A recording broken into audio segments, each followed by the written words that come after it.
Good morning and hello and welcome to the 2022 Virtual School Summit from BKK Kids.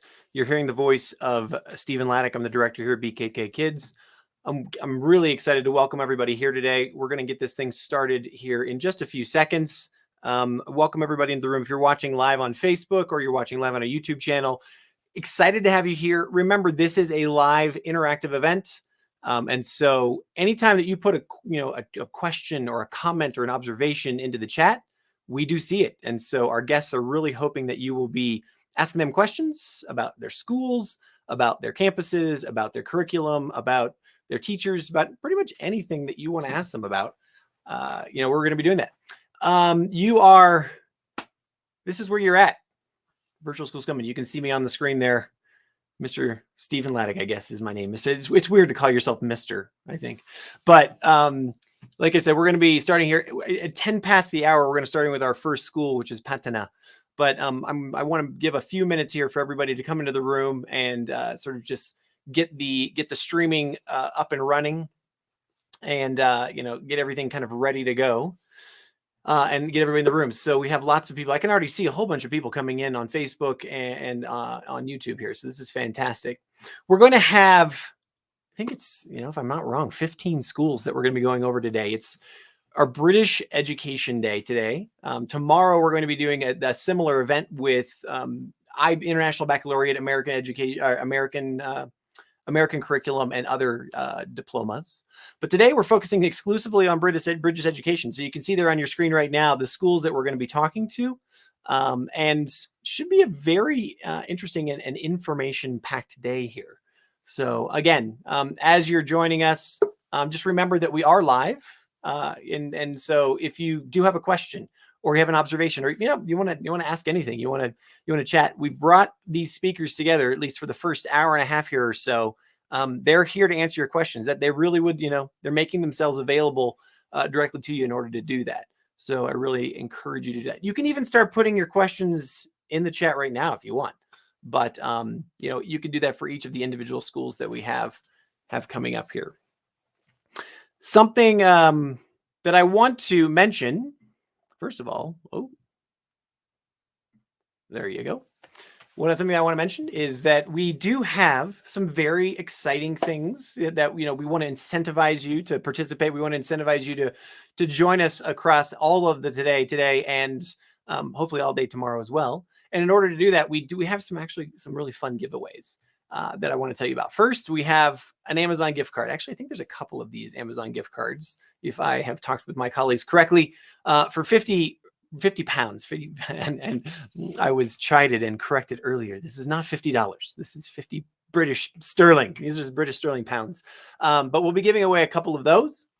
A second giveaway that we're going to be doing for those who participate and join us for each of the days. We have 8 tickets to Vananava, and anybody who knows Vananava knows that this is a super cool place in Bangkok. My understanding is that over COVID times, when things were kind of shut down and whatnot, they've completely revamped Vananava with the entire sort of area and the displays, et cetera, and it's really a kind of a hot ticket right now. So we're going to be giving away 2 batches of 4 tickets each to Vananava for those people who participate. But for me, the one that I'm kind of personally excited about, I've talked about this on many other occasions, the staycation. So the Sofitel Bangkok in Sukhumvit, we're going to be giving a one-night getaway for, we can call that a staycation. It's a parent giveaway. You get the babysitter, you leave the kids at home. But we're going to give away one of those, a one-night stay. It includes, I believe, if I'm not mistaken, some meals and like a breakfast in the morning, those kinds of things. So another great giveaway. And it's really easy to be entered into this. You got to just participate. So as we go through, ask a question of the schools, bring your observations, tell us what you like, what you don't like. But mostly we're really looking for you to take this opportunity to talk with our experts, talk with our heads of schools, talk with our, special speakers that we have coming up here. And for everyone who does ask a question or puts a comment in there, we're going to record those names and those email addresses, and we will put them all into a hat and we'll draw them out for these prizes. We're just going to kick it off with our first school, which is Patana, here in about 5 minutes. We just want to make sure that we have a little bit more time to get everybody into the room here. But then the day is going to go by super, super fast. And so, each of these schools only has about 20 minutes or so. And for each school, we're actually, this year, we're kind of doing it backwards than we did last year. We're starting out with the Q&A session for each school, so that you actually have whatever time that you need in order to ask those questions and engage the individuals that we have coming up for each school. Then we'll probably, not probably, for every single school, we will be presenting or providing a video, that will be giving a presentation that will be putting the school in its best light. And then if you want to continue to talk with the schools, obviously they'll have information available for you about how to contact them and how to continue that conversation on as well. But we also have, there's a couple of special speakers today too. So one coming up at 9:50, we have a person who is going to be speaking about sports and activities, a specialist on sports and activities, talking about how those work and why they're important for our kids. At 10:40, we have another specialist going to be talking to us about the IB diploma and what that means. And then at 11:40 today, we're going to have another specialist talking about A-levels and BTech. So this should be, I'm excited to learn about those. As you can tell from my accent, I did not have a British education, but that's okay because these are all British schools today. I am going to now, because I know that there's just no way that we're going to be able to pack all this in. I am going to actually start us off here because we've got, we have a solid number of people in the room. Again, just a reminder before I kick us off here, participation is the number one thing. If you want to be entered in for these giveaways, the Amazon gift card, the tickets to Vana Nava, or the night stay at the Sofitel, you got to participate. So ask a question. Let's really treat these guests with, some attention, and also let's learn about their schools. That's the most important thing. So I'm going to kick things off here with Bangkok Patana School. Just a little introduction about Bangkok Patana. It is Thailand's first and largest British international school for students from 2 to 18 years. The not-for-profit school has remained at the forefront of education in Thailand for over 60 years and is today one of the most respected educational establishments in Southeast Asia. They provide learning from foundation stage right through to senior studies for over 2,200 students from around 65 countries. And the school follows the English national curriculum up to year 11, and then the IB in years 12 through 13. I am excited to bring on the stage with me here Miss Rachel Jones. And I will click the right buttons and we will all appear. All right, let's see. Can I, this is something that we always wanted to, there we go. Let's see. Can we get you to adjust your camera there? Excellent. I apologize. Fantastic. Hello, Rachel. How are you today? Stephen, thanks for having me. No, my pleasure. My pleasure to have you here. Rachel, I just gave the official blurb for Patana, but is there anything else that you would, I'm going to go like this so that we can see you. There you go. That's a little better. I'm going to give you the stage here for just a few seconds. Is there anything else that you would add to that, just sort of general statement that you put out to the public about Patana that you would put on the table before we kind of start the Q&A?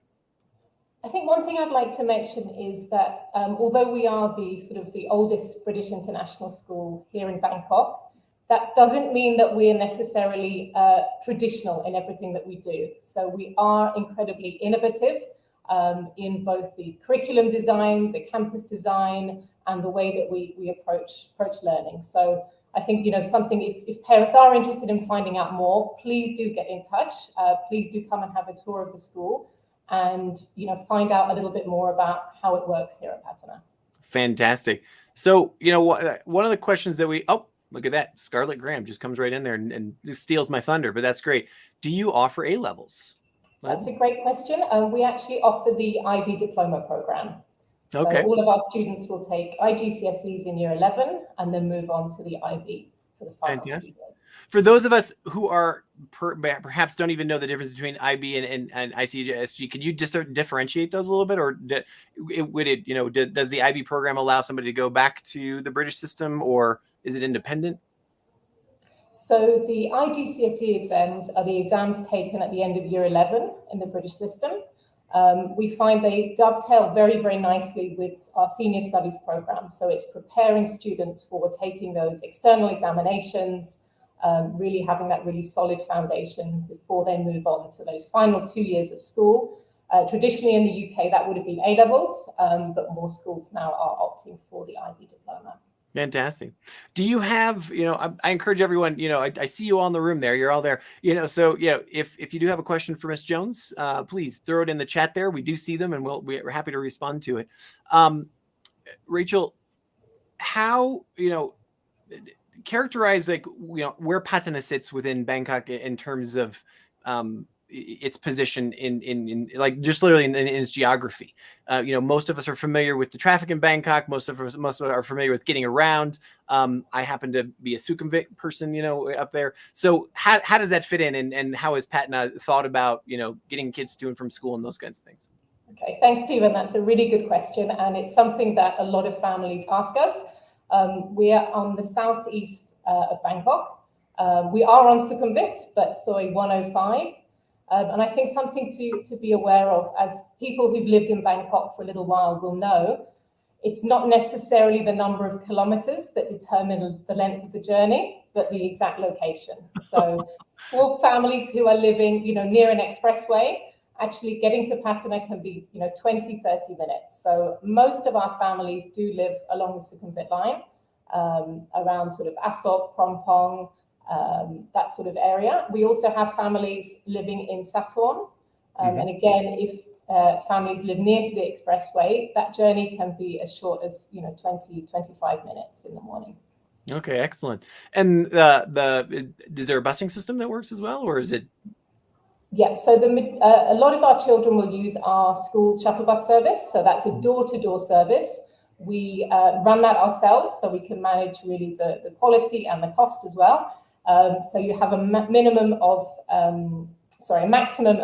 8 children per bus. So it's not going to, a lot of different houses before it sets off to school. So you've got a few pickups and then it's straight to school on the expressway. There's a bus monitor on every bus as well, supporting the children, making sure that everybody's wearing their seatbelts, not leaving belongings on the bus, and making sure it's a door-to-door service for especially those younger learners, that they're literally handed over to the teacher when they arrive at school. Sure. And some families will use the BTS as well. So we're close to both Bering and Bang Na BTS stations. Fantastic. Daniel Green's put a question in the chat for us, which is, what is your school doing to promote sustainability? So this is a big interest for us as a school. We've had a huge solar panel project happening over the last few years. What was particularly exciting about that is that was a student-led project. Oh. So that was something actually our student environmental committee came up with to say, how could we do more? We are a very large school. We use a lot of electricity. What can we do to make that more sustainable?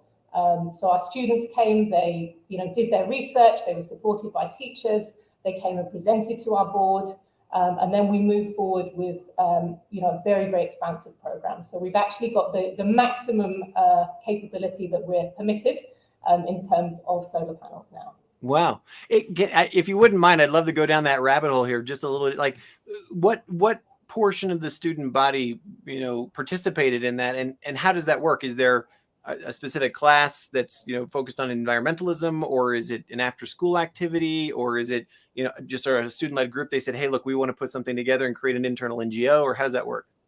So that is part of our global citizenship.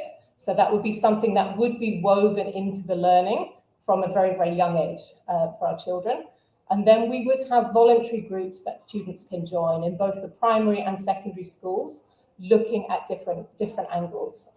They would have, we have waste less weeks in school and various initiatives. Again, they're student driven.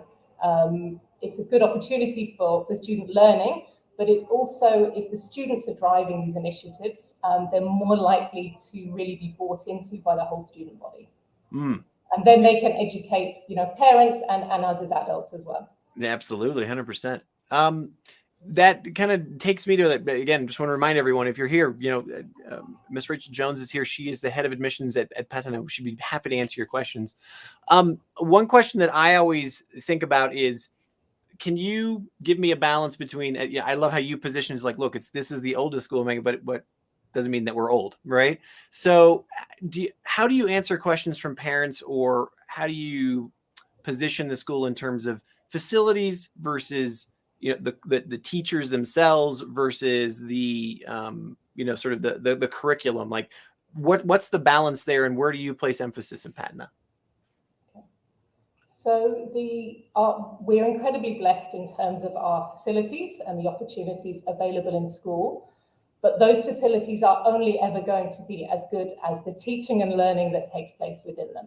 So the curriculum, which is obviously forming the framework and the basis for what we're doing, and the teaching are of utmost importance. So really, recruiting the best teachers, and investing in those teachers, ensuring that they continue to learn professionally from each other, but also from external providers.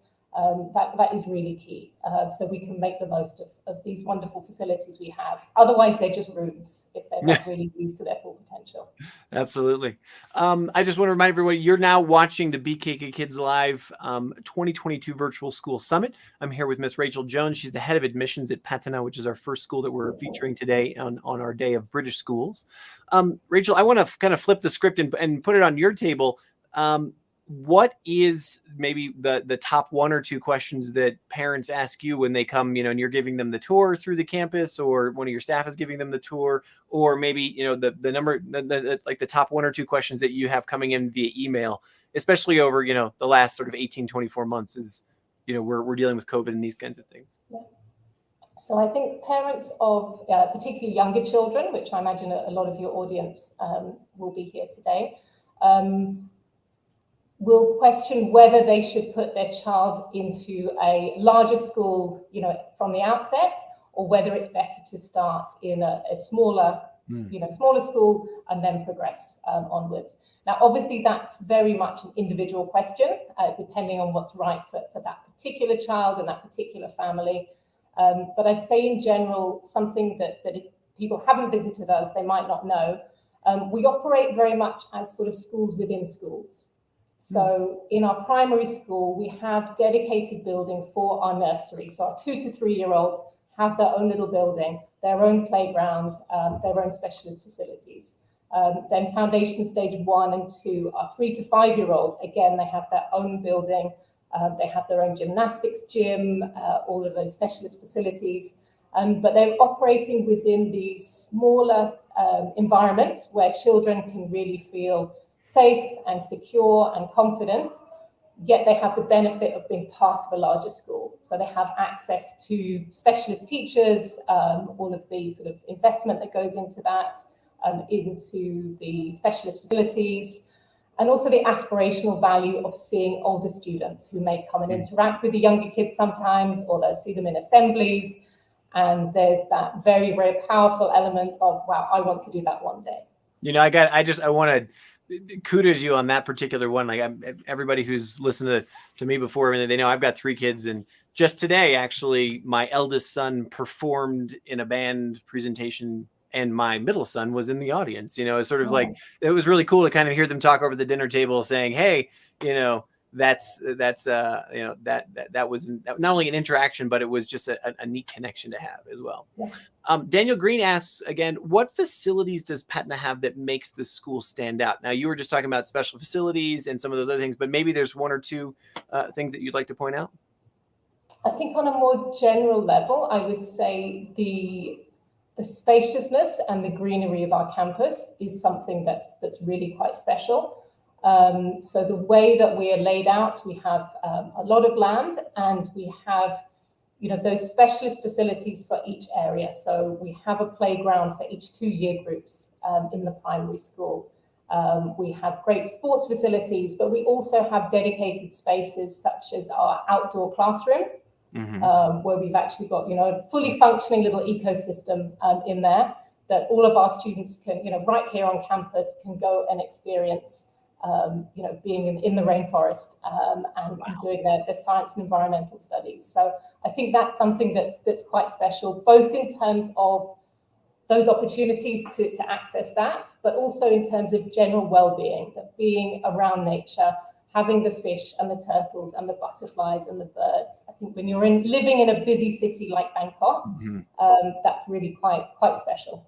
Yeah, and we've actually recently had some talks with some neuroscientists about that have really like hammered home the importance of being connected with nature at all times. It's just absolutely essential to the human psyche and our neurodevelopment and those kinds of things. So that's really, really great. Eva Cohen asks, how much importance do you give to pastoral care as you are a big school? Yeah.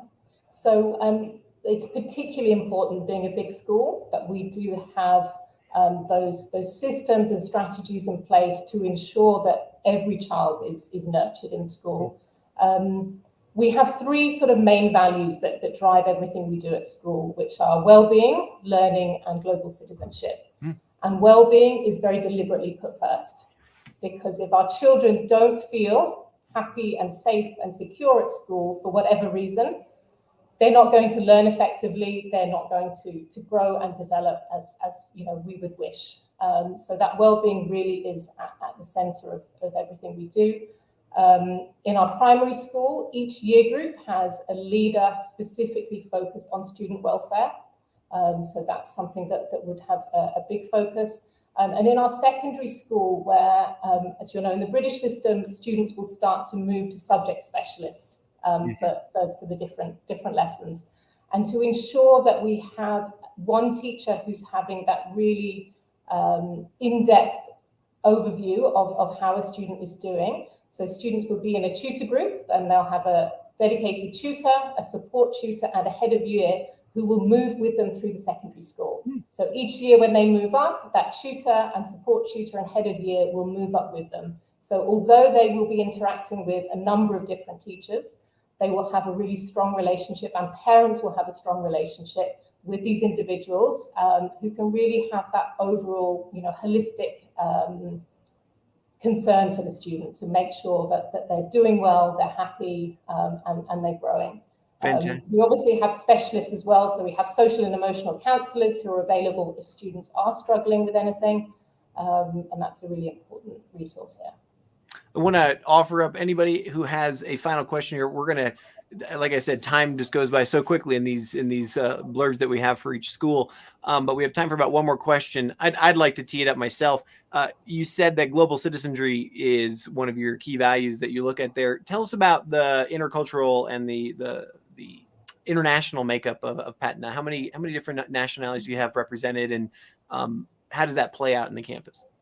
Yeah. So in terms of the student body, we currently have 61 nationalities represented. And it is really a very diverse mix. I think internationalism has always been a very strong factor and a strong part of the school. And, it's an opportunity for students to learn from each other, to learn different perspectives and different values. But we need to make sure that goes deeper. It's not just about our International Day celebrations and, everybody loves the food hall and the parade, but it has to be embedded in the learning. And we have to be asking, those difficult questions about diversity and inclusion, and make sure that it's really embedded in everything we do, rather than just at the surface level. So that's something that we, continue to look at to make sure we're really fulfilling that. Super fantastic. Miss Rachel Jones, Mrs. Rachel Jones, thank you so much. You're the head of admissions for Patana. Thank you so much for taking time out of your morning to speak with us today here on the virtual summit. I'm going to now move on to the presentation for Patana, and then anybody who wants to contact you, I assume that they reach out to you directly, or? Yes, please do contact me. Okay, excellent. Thank you so much, and I wish you a great morning. Thank you. Thanks for having me. And now, while I move this around, I'm going to now share the presentation for Patana, and here we go. Before I push play, though, I'm going to make sure that we have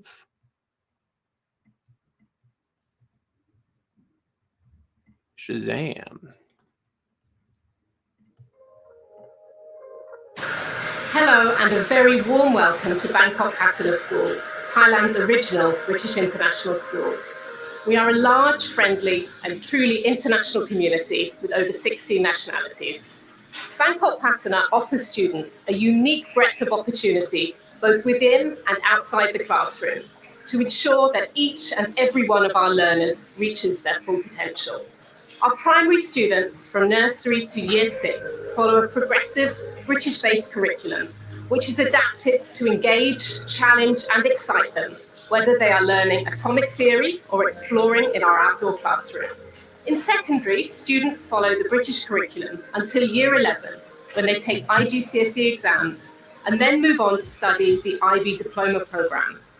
Students are supported by a strong pastoral system and a team of dedicated and inspiring teachers. A highlight for many of our students is our expansive extracurricular programme, with 500 activities running each week after school.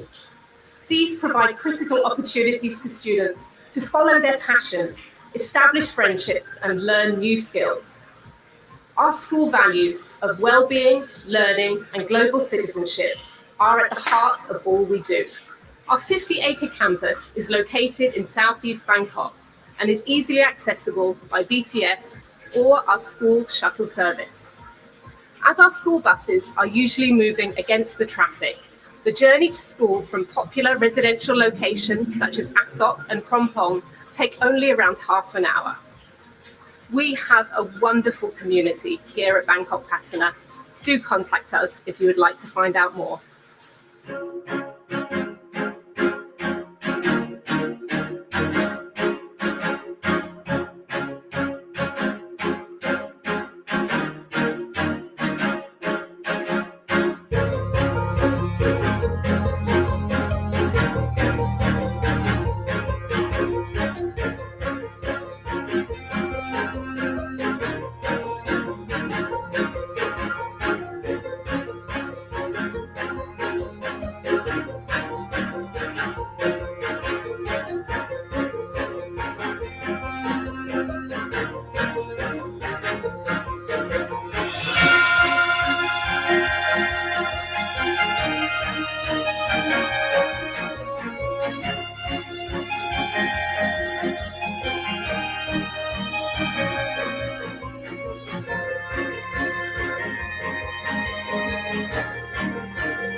Excellent. So we are now moving on to our second school here. In just one second, as soon as I tee everything up here. Our next school is Bangkok International Preparatory and Secondary School, and I will be bringing Lori onto the stage with me here. Are you there, Lori? There you are. I found you. Good morning. Just give me 1 second because I need to give everybody the great thing. So here we are. This is Bangkok International Preparatory and Secondary School, and also I want to properly introduce you, which is Bangkok International Prep and Secondary School, or as everybody lovingly knows it is Bangkok Prep, is one of the leading international schools in Thailand. The school operates as one school, 2 campuses, a primary campus in Sukhumvit 53 and a secondary campus in Sukhumvit 77. The program of studies based on the national curriculum of England, demonstrating annually high quality education to students from nursery to year 13. And the school also offers the extended project qualification, which can support students' application to the very best university education worldwide. So that said, here we are. Shazam. I don't know. Or can we get closer? Does that work? Hello. Fantastic. Wonderful to meet you. And I'm going to completely butcher your family name there. So instead of me doing it, would you mind telling everybody what is your full name, Mrs. Lori? Collier Jaruson. So my husband is Thai. Well, I assumed that. I figured that out. Fantastic. And as I did for our first speaker, I teed you up and sort of gave your traditional blurb about Bangkok Prep. But is there anything that you would like to put on top of that before we start the comments in the chat? Sure. I mean, Bangkok Prep is such a special school. How to put it up into a few sentences. I mean, we do so much to support the children, and we have a huge focus on sustainability. This is kind of one of our highlights as a school. It really kind of defines us. It's where we place a lot of emphasis and focus. So this is kind of, if we wanted to pick one area that really defines and kind of drives the curriculum forward, sustainability is a huge part of who we are and defines us as a school. You mentioned already that we're one school, two campuses. So our primary campus is located in Tonglor on Sukhumvit 53, and the secondary campus is located in Sukhumvit 77. Some exciting news for our school is that we are actually building a new primary campus right next door to the secondary campus on Sukhumvit 77, and that will be ready in August 2023. So the school will be one school, one campus coming soon in August 2023. So then the obvious question is, does that mean that the Tonglor campus will be shut down or repurposed or? Well, at the moment, we are going to be leaving the Tonglor campus and moving over to Sukhumvit 77. A lot played into that decision. We basically, the new campus has been designed to be future-proof. So air purification systems within all the buildings. The area in Sukhumvit 77 is kind of this oasis in Bangkok. It's located in a residential area, so there is a ton of greenery around. We are actually located next to Siri campus, which has Dune Farm, which is right next door. So there's organic fruits and vegetables, chicken, sheep that you can feed, that kind of thing. So we partner a lot with Siri campus for a lot of outdoor things. And, it's just the facilities are going to be upgraded and modernized. It's just going to be also a key opportunity to bring siblings together. We have been one school, two campuses for quite some time, but starting in August 2023, we will be reuniting families together to be in the same location. One important key point, though, is that for families that do live in Tonglor area, we will and are exploring different transportation options to help those families that were really located close to Tonglor to get them on a shuttle bus that's a 10-minute drive down to the new campus on Sukhumvit 77. So actually the location of the new campus is really, really close to the Tonglor campus anyways. And do you find it more and more, I guess, one of the questions that I always had is more and more of the city moving that way? Is it a strategic move to be, located out there and pushing, I guess, what is that, east? Boy, I'm directionally challenged, I think. I think, one thing that's really interesting is that the Sukhumvit 77 campus is super convenient.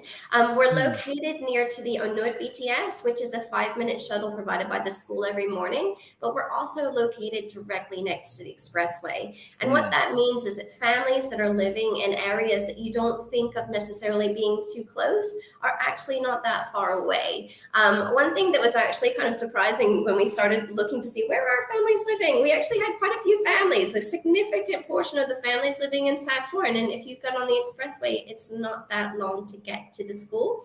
So it's actually, I would almost say, even more conveniently located because we have access, whether you're going by car, BTS, we're very easily accessible to everyone. Excellent. Awesome. I want to remind everyone first that we're live here with Miss Lori from Bangkok Prep. So if you do have a question, if you're listening in on YouTube or on Facebook, throw it in the chat or in the live chat there on the top of the screen, because we do see these questions. And that's the whole reason of having these speakers and these specialists here, so that we can have these live conversations and answer some of these questions. But also, if you are watching this, there is a recording as well. There will be a recording of this as well. So if you can't stick around for all of the schools, or you have some other thing that tears you away, there will be a recording as well. I just want to remind everybody that. Christian asks the question: what are the differences between the two campuses, and can children benefit from both? That's an interesting question. So I mean, the Tonglor campus is actually our primary school, so it includes our self-contained early years. So that would be our nursery and reception class. So basically, the early years area has its own location. It's got its own separate entrance. We've got dedicated classrooms for nursery and reception. We've got an early years garden that connects the two, so that nursery and reception actually share a beautiful playground, garden space, place to run. It's a little kind of school within a school for the early years area, and then also our primary school, which goes from year 1 to year 6. So that would be the Tonglor campus. And we also, for the primary school, the children have their own main classroom, but then each year group has a breakout space within their year group, so that it gets them out of the classroom, collaborating together with other classes, or doing group work or projects, or something that's a little bit more exciting outside of their seat. And then we've got dedicated spaces for all the sports. So we've got the sports pitch, the swimming pool, all kinds of facilities for the children to play, playgrounds and things like that. The secondary campus is located at 77, and that one would be all your specialist classes. So we follow the national curriculum for England, and offer IGCSEs and A-levels and BTEC in secondary school. So you have their own dedicated sixth form suites, so where they will have their own dedicated space with direct access to university counselors, meeting spaces for sixth formers, and also spaces for them to study and do individual work on their extended project qualification, or different projects that they have going on, community service and things like that, for years 12 and 13. When in August 2023, with the new primary campus, we'll have the exact same facilities that we have here in Tonglor. They'll just be modernized and new. So it will be, the primary campus is literally moving over with the same facilities, but that kind of concept is going to be the same. So we'll have our own dedicated early years. We'll have, classrooms with breakout spaces for the children to utilize. And it'll just be next door to the secondary campus. Fantastic. We have 2 questions that came in, and I want to make sure that we keep our eye on the clock here too, because this time goes by so fast. But you gave great descriptions of the 2 campuses and those kinds of things. Michelle, who or how asks, is there one best thing that you would point out about the school? Like what's your particular highlight? When you're either giving the tour, or what's that one thing that you make sure that your staff always walks the new parents by and says, hey, look at that. So I mean, the facilities are amazing, but it's who we are as a school, I think, matters the most, because the environment and the atmosphere of the school is really important, because when parents are making a decision on which school to send their children to, what matters the most is my child happy when they come home? And I think that choosing a school is an emotional decision, and you want to make sure that your child is well looked after, that the school is prioritizing different transitions, that there is pastoral care and support for children at the school, and that's a priority, that safety and security and the caring, nurturing environment is paramount to everything, essentially. So, with Bangkok Prep, we are a larger school, but we have a community feel. We've got 2 counselors, full-time counselors at both campuses that are there to support parents, children, and through anything. Our primary counselor will actually take it even one step further. Before you join the school, we try to find what are your hobbies? What do you love to do? And so that when we're choosing a buddy for that first day, that we've teamed you up with someone who has a similar hobby, a similar interest, similar personality style, so that that makes that first day of school a little bit less scary. Because it's really important that that transition is really well looked after. But it's not just your first day or your first week. The beauty of the National Curriculum for England is that it does set children up to be prepared for that next phase of learning. So when you're looking at transitioning from early years into Key Stage 1, which is year 1 and year 2, the year 1 teachers are making sure that they have still place in the curriculum to learn through play, and then transition into a little bit more structure. And then when you're going from Key Stage 1 into Key Stage 2, that's, it's a progression. And then once you're going in from Key Stage 3 into Key Stage 4, all of these transitions are very much prioritized and well thought out to get kids ready for that next stage in their education. Super cool. One final question for you. Like I said, this time goes by so quickly. Terry Helene asks, do you have any support for kids with ADHD or dyslexia or other neuroplasticity, neuro functioning in elementary and secondary? Yes, so actually we have a very comprehensive student support services department.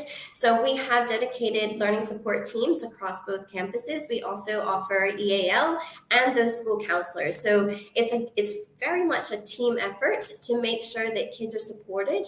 And we do have the ability to support kids with those types of diagnoses. We would work with families on an individual case to make sure that, that everything, that systems are in place and that we are the right school for each child. So we do have quite a robust student support service program. Cool. And I lied. There's one more question, but it sounds like it's really simple. Hyun Choi asks, is there a shuttle bus from the 77 campus to Tong Lo campus in the morning and after school? In the morning, absolutely. So we have a shuttle bus. So if you are living in the 77 area, there is a shuttle bus that runs from secondary to primary. We do offer, because these are our younger children, there is a bus monitor on that school bus. Okay. After school, it's a little bit more tricky due to ECAs and things like that, but we can work with families on a case-by-case basis to make sure that we find a convenient way to get between the campuses. There's also a shuttle from primary over to secondary. So what we usually see probably even more often is that if you've got siblings across campuses, that families will drop off to primary campus first, drop off the younger sibling, and then older sibling hops on the bus and goes over to the secondary campus. But we, as you mentioned already, that area of town is very residential. So we do have a lot of our families that live already in the Sukhumvit 77 area. So we have transportation options for families to get over this side too. Fantastic. Miss Lori, and again, I'm not going to butcher your last name. Sorry. Thank you so much for taking time out to speak with us. We have a 10-minute presentation here that I want to be able to share for Bangkok Prep. So I want to take time to do that now. I want to remind everyone, though, that Lori is here. She sees the chat. She's just, she's here as well. She can, on the Facebook chat and Google as well. So if you do have more questions, throw them in there. Or obviously reach out directly and she will answer your questions as well. But thank you so much for taking the time to be with us today. No problem. Thank you for having me. And you'll give me 2 seconds to share the presentation. Just give me 1 second here. All righty. And away we go. Oops. And we'll make sure that we started. There we go.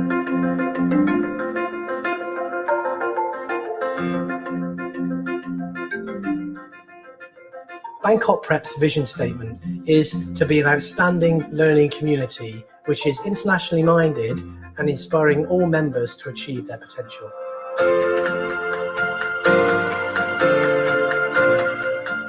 Bangkok Prep is the best school in Bangkok. I know it is. And I know it is because I feel that it is. And listening to the children and the staff, the way they talk about it, I wouldn't want to work anywhere else. The feeling when you walk in to to the campus on a daily basis. Every time I walk in, you can just feel that it's a vibrant, buzzing primary school. The buzz around the place is what makes Bangkok Prep quite unique, and especially the community feel we have at Prep is second to none. I've not had a community experience like this before in all the years I've been teaching.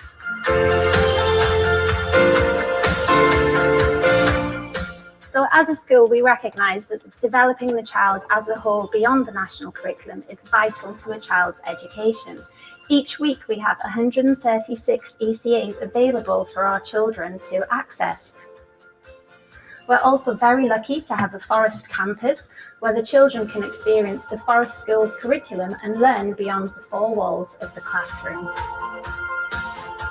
Our children love coming to school because we have teachers who love teaching and who love making the learning engaging for the children. Happy teachers means we have happy children.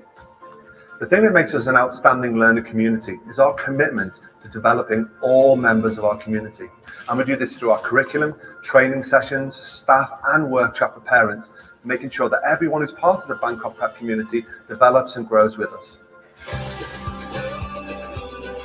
There are a lot of roles in this school, such as eco team, which makes the school be more eco-friendly and also to help the school reuse and recycle more. We are one of the first schools in Thailand to get the eco flag, and we're all very proud of it.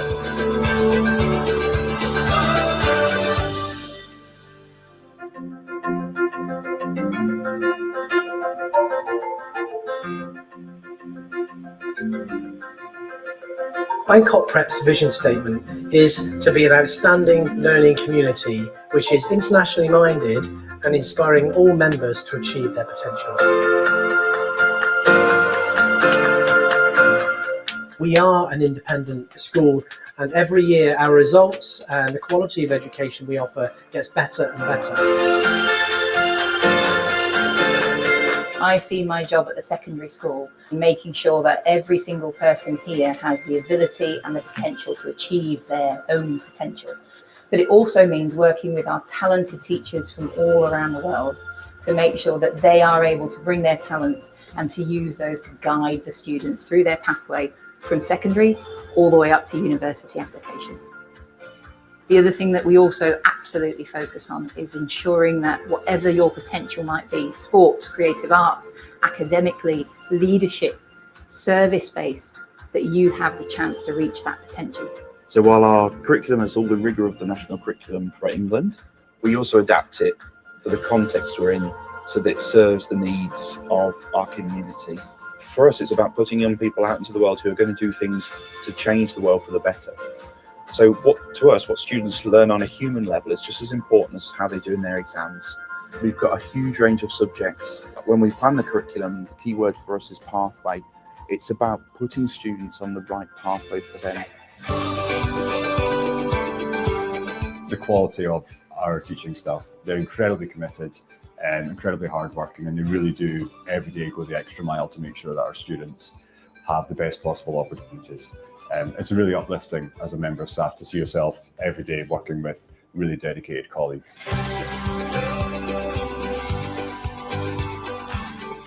There are really exciting times here at Bangkok Prep at the moment with our outstanding world-class facilities, our expansion of our staff who are specialising throughout our vast range of sports.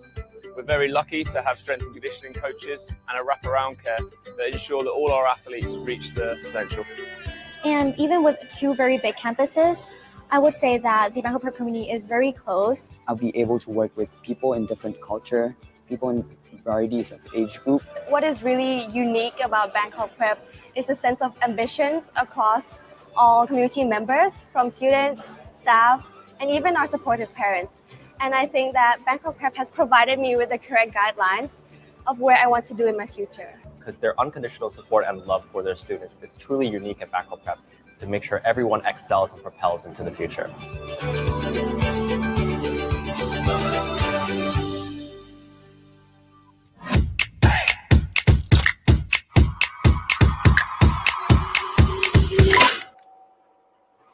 BTEC stands for Business Technology Education Council. It's an exciting qualification that allows students to develop a range of skills that are required by universities and the workplace. BTECs are exciting, engaging, high-quality, robust courses that complement our A-level pathway brilliantly. BTECs are recognised by universities around the world.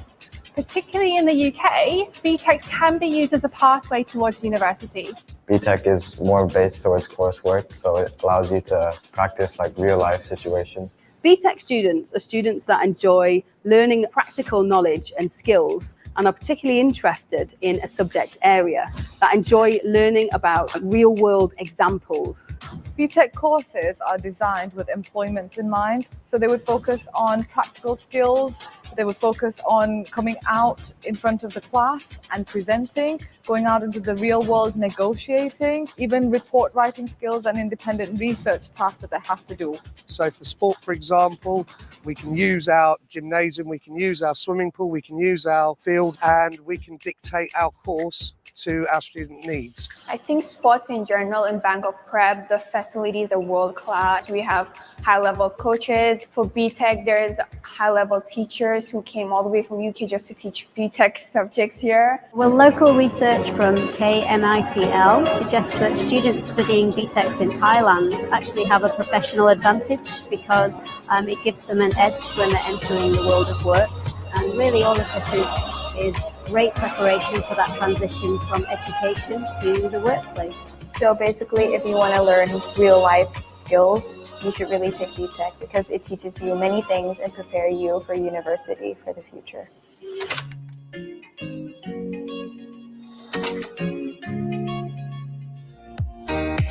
For me, Bangkok Prep feels like home. We've been abroad for 10 years, and as soon as I walked on campus, it felt like a small enough community, big enough for my children to grow in, but small enough for me to feel a connection with the teachers, all of the staff, the other parents, and the children. I enjoy being here. I've got a great bunch of friends from various nationalities. When I came to Bangkok Prep, I found out this is the exact right size for my child. All the facilities are here. Teachers are approachable. The location is easy access. In case of emergency, I can direct to see my children easily because it's near the main street and it's close with the BTS station.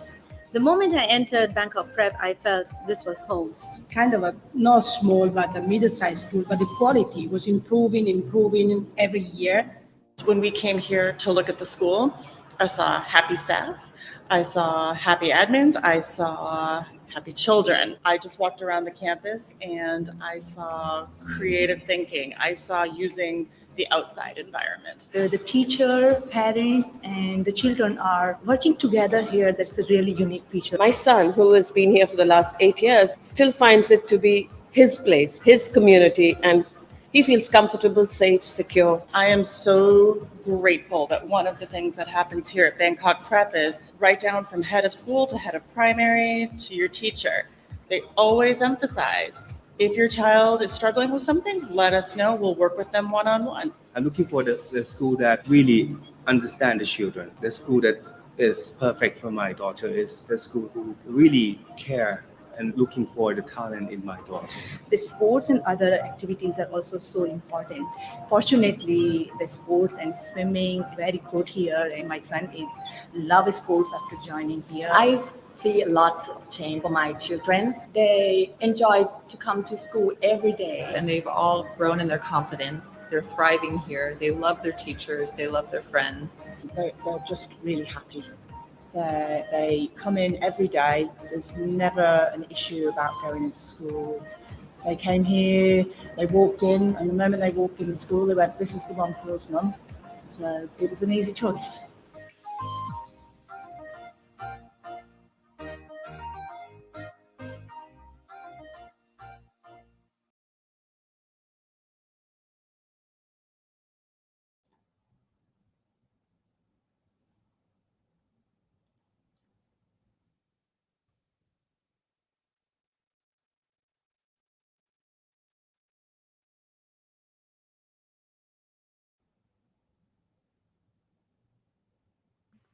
Look at that. This whole time I've been talking to you and no one has heard anything I've said. This is what's awesome about flying live. ladies and gentlemen. Just want to remind everyone that my name's Stephen Laddick. I'm the director here at BKK Kids. You have joined us, or you are joining us for the 2022 Virtual School Summit. Today is our British School Day. We have a host of fantastic schools. But right now, I have with me Cindy, and I want to say, is it Adair? Did I get that? All right. Did I get it correct? Sydney, you are a sports and activity specialist, and we wanted to take a moment out, talking directly about the schools to talking about, these special topics that everybody's interested in. So I know that you've got some slides to share. So why don't you share your slides and take us away? Okay, will do. Thank you.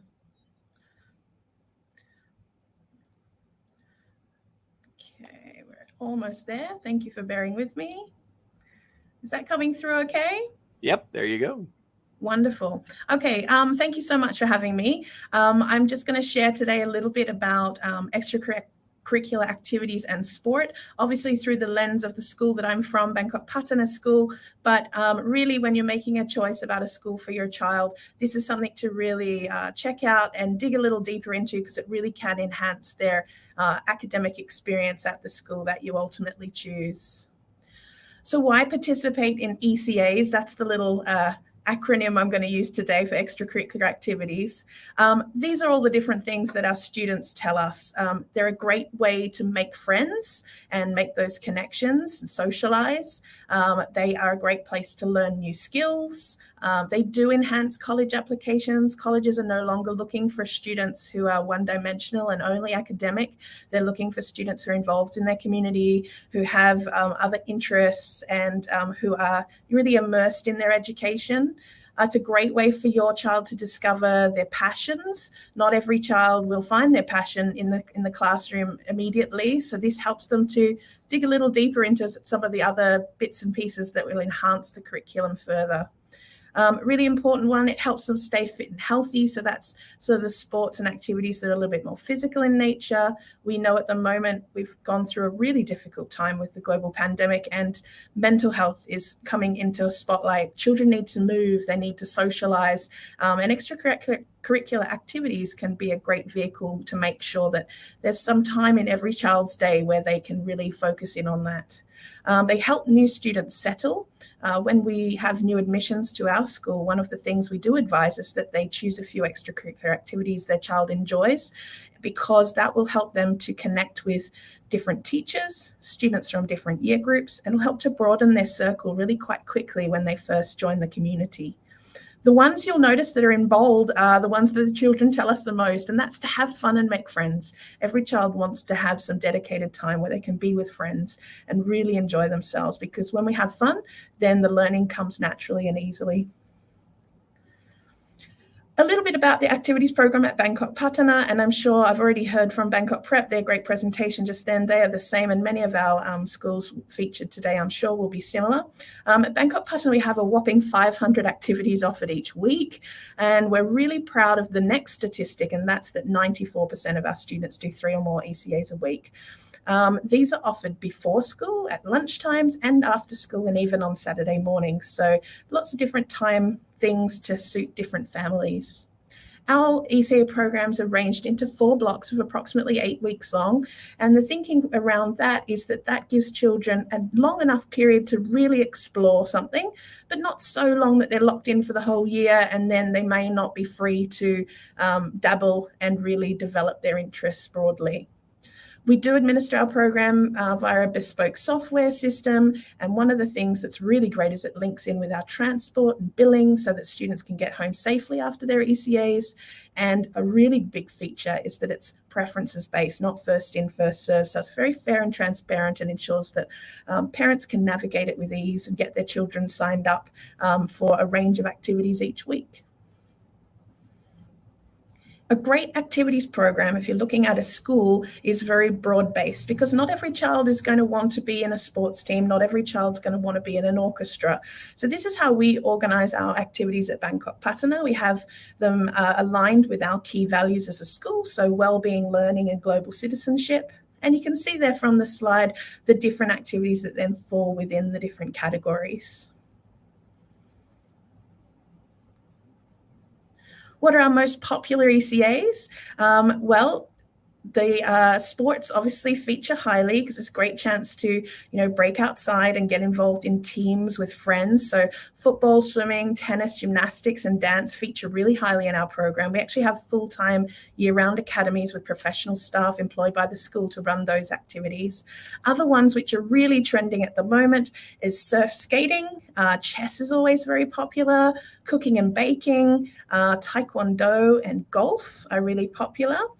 In our secondary area, things like our Model United Nations program and our orchestras, choirs, and bands are also really, really popular. One that's just taking off lately is our cycling skills ECA. A lot of our students grow up in condos and especially during the pandemic have not necessarily had that time to really get outside safely on the road and learn to ride a bike. So that ECA is also going from strength to strength at the moment and setting children up for a lovely hobby in the future. I'm going to stop sharing my screen now, and I'm happy to take any questions either about the program at Patana, but also more broadly about sports and activities in general. Fantastic. Thank you so much for that. I will lead off the questions here. I'm just right now we don't have any comments in there or any particular questions from our audience, but do you find that any one area of ECAs are more hotly contested than others? And here's the reason why I ask it, Cindy. Yeah. It's because something that as a parent, I know that as so many other people struggle with this, there's that window of opportunity where like, okay, you have to sign up for ECAs at 7 p.m. on Wednesday. And, then, it's like, if you don't get in within 30 seconds of the server, your child will kill you. It's about like, is there any way to mitigate that? Is there any way that we can work around that? Yeah, so there's definitely always a collection of ECAs that have that real demand around them. For us, it's often things like rock climbing. That's really popular. So the way that we manage it in our school is that we have what's called a preferences-based sign-up. So you go into an online system and you select the ECAs you'd like, and you have to assign a preference. So this is my first choice, this is my second choice, this is my third, and it's not first in, first served. So the parents have about a 5-day window to go in and allocate those preferences, hopefully while sitting at home and chatting to their child about what they'd like to do. And then the system closes and we use quite a sophisticated algorithm to try and allocate those ECAs out fairly. So that's how we're approaching it. There are still occasions where there are more first choices than there are places available in some ECAs. And that's when we use that data to say, hey, we need another coach for this sport, or we really need to bring on board another similar ECA to this because it's trending right now. And it goes in trends, the things that are popular outside of school filter in, and we try and offer those to meet that demand. Like the surf skating right now. You go around Bangkok, you see loads of people on skateboards. So obviously the kids want to learn that. 100%. Yeah. Cheryl Rego asks, if your school has to go online, as this has happened, hybrid is now just something we all are getting used to as the new normal. If you do go online, how do you manage the ECA program? Is it just all canceled? Is there some other how does it work? Yep. So if we have a whole school closure, I spoke briefly in my presentation about how we have 5 full-time academies with year-round dedicated staff. So what we do is we redeploy those staff, and they offer an ECA program after school every day that's online, live lessons, and we put out a little bit like a gym timetable that you might see if you joined up with the gym, and it will have dancing and cooking and tennis and football skills and all sorts of things. And students can dial in using our online platform, which is MS Teams, and they can participate live in those extracurricular activities. There's no sign up required or any fee levied. It's just a service that we offer. And we sort of designed the program and thought, we might get 20 or 30 kids who come along. And we were absolutely flabbergasted when more than 100 kids are logging in each afternoon to, do some smoothie making or some fun dance with Disney and things like that. So that's how we approach a whole school closure.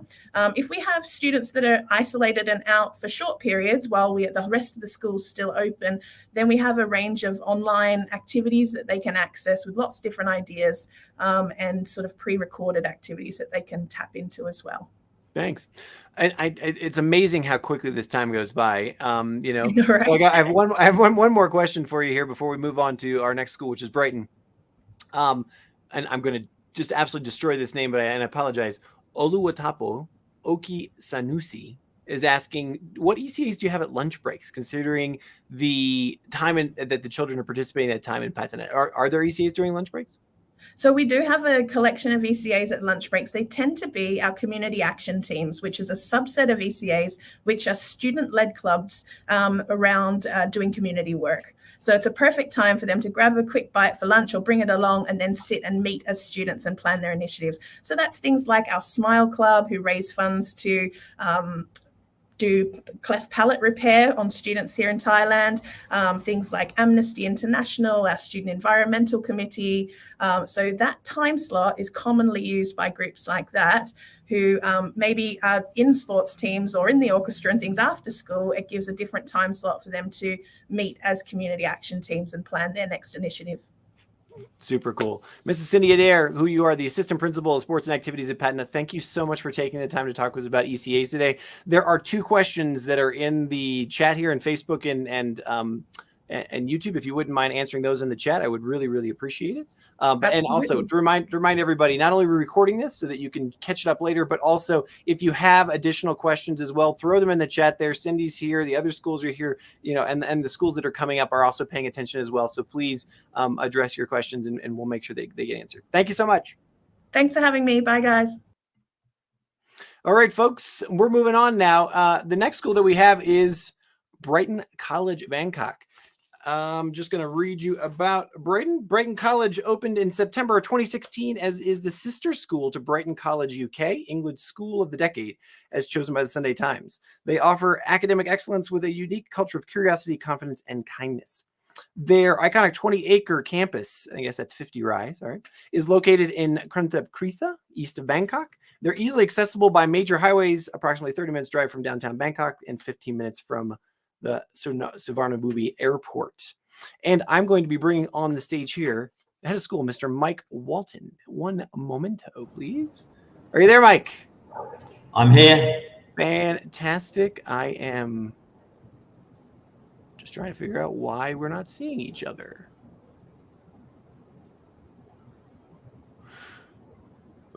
Let's do that instead, I guess. I'm not sure why that particular overlay does not work, but here we are. How are you today? Great. I'm very well. Thank you. Excellent. So as I've offered for the other schools as well, one of the things I would like to offer you is just as a sort of an initial piece here is there anything that you'd like to add to your sort of normal blurb about Brighton that you either particularly want to point out about the school or that you'd like to tell everybody about? Yeah, thank you. And look, Stephen, thank you very much for giving us this opportunity, and thank you to your listeners and watchers for giving me an opportunity to talk a bit about Brighton College in Bangkok. And you asked me, is there anything that I'd particularly like to say? And I think if you ask the pupils here what stands out amongst many things, I think it would just be the quality of teaching. The teaching here, in my opinion, is outstanding. I'm often in awe of what I see around the school, both in the classrooms and outside. So, if you were going to ask me to pick one feature, it would be the teaching. I love that because every comic book that my child reads has the teacher, in opposition to the students. So I love that you point out that feature that the students might first say that they would appreciate their teachers. A little bird told me, recently as well, that you had something of a fantastic performance in the A-levels recently. Can you tell us about that? Yeah, we were very pleased. We started the sixth form 3 years ago. So last summer was our first cohort going through and doing the A-levels exams. We got 97% A-star A, which is incredible. I mean, that you'd be hard to find a school anywhere that would beat that. It's a high bar to follow, but we were very, very pleased, and it genuinely reflected the hard work of the pupils and the dedication of the teachers. Since we're on the topic of teachers, before I ask my next question, I want to remind everybody this is a live summit. Right now, if you're watching us on Facebook, if you're watching us on YouTube, you can put a question in the chat here for Mr. Mike Walton.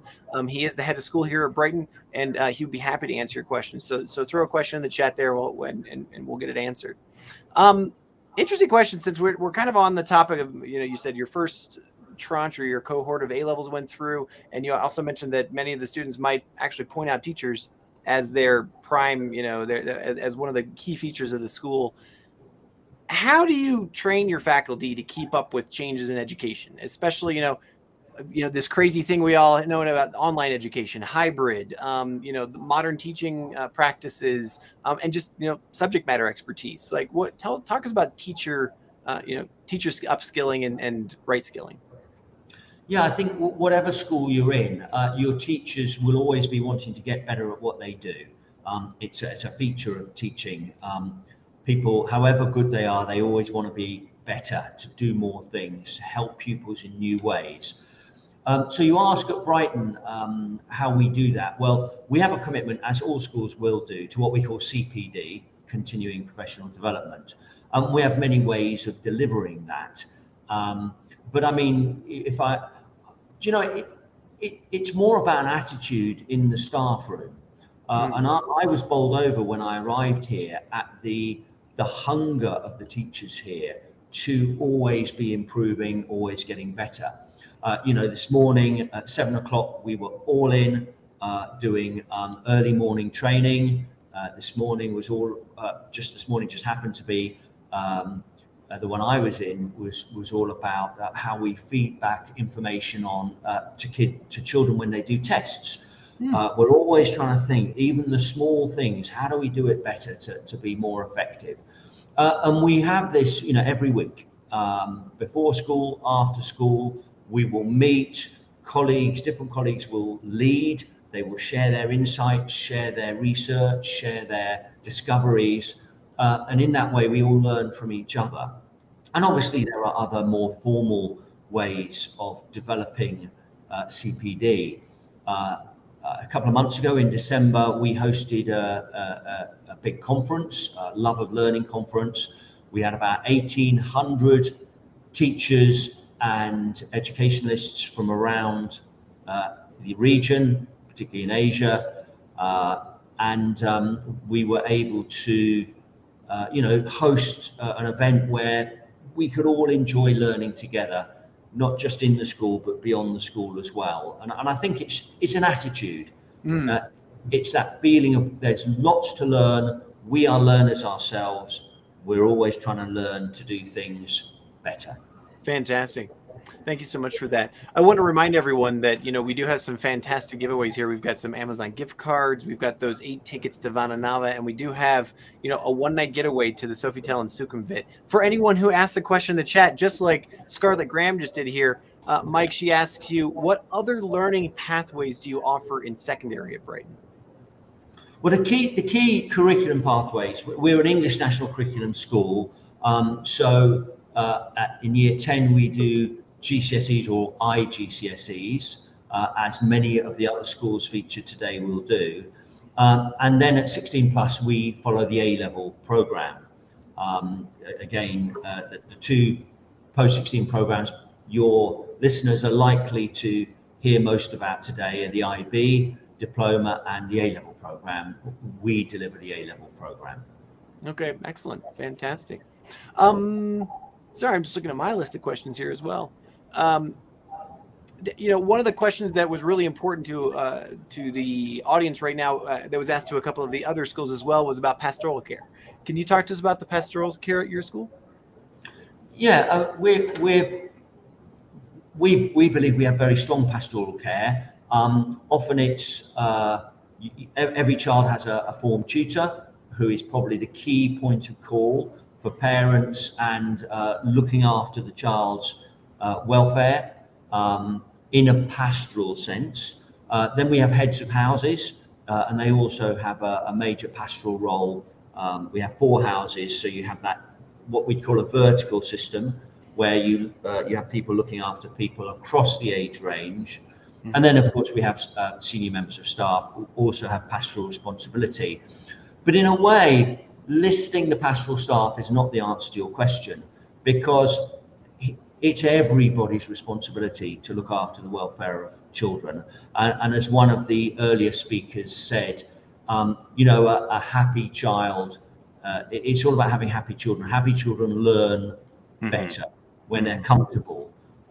So all of us here, no matter what your role in the school is, will take responsibility for that welfare of children, whether it's just making sure they're comfortable on a daily basis, or whether it's dealing with some of the bigger issues that inevitably come along. Fantastic.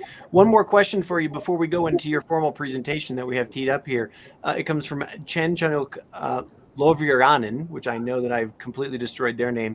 How close is the relationship with the UK? Can Brighton pupils auto-transfer to the UK if they want? Yes, of course. There's not an automatic transfer, but Brighton pupils can apply to Brighton College in the UK, as indeed they could apply to any other school. It's a very close relationship. I think, often international schools who have a relationship with a UK school, sometimes those relationships are very, very strong, sometimes less so. I can tell you ours is at the stronger end of the spectrum. So I will talk with Brighton College UK every week. I can probably communicate with them almost every day on some level. Brighton College UK has been an extremely successful school. As you mentioned in your introduction, they were called the School of the Decade. UK School of the Decade by Sunday Times, and that's an incredible accolade. So we know there's a lot from Brighton College UK that we can learn from and we can use, but of course we are a different school in a different country, so we're not identical. But what we do is we look to learn from each other and benefit where we can. But it's a very strong relationship, and I think if anybody from Brighton College UK came to our site here, or anybody from my school went there, they would feel a very similar ethos and a very similar way of approaching education. Super. Thank you so much, Mike. I unfortunately, as I've been finding, I'm going to be playing catch up all day today. But there is one more question for you in the chat there from Sam Diamond. So I hope that you'll be able to take a chance to talk to him about what explains the really good A-level results. But as you go and do that, I want to thank you for your time this morning. Thank you so much. But I'm going to go ahead and show your formal presentation now. Okay. Thank you very much. All right, give me 1 second to tee up the presentation from Brighton. Inshallah.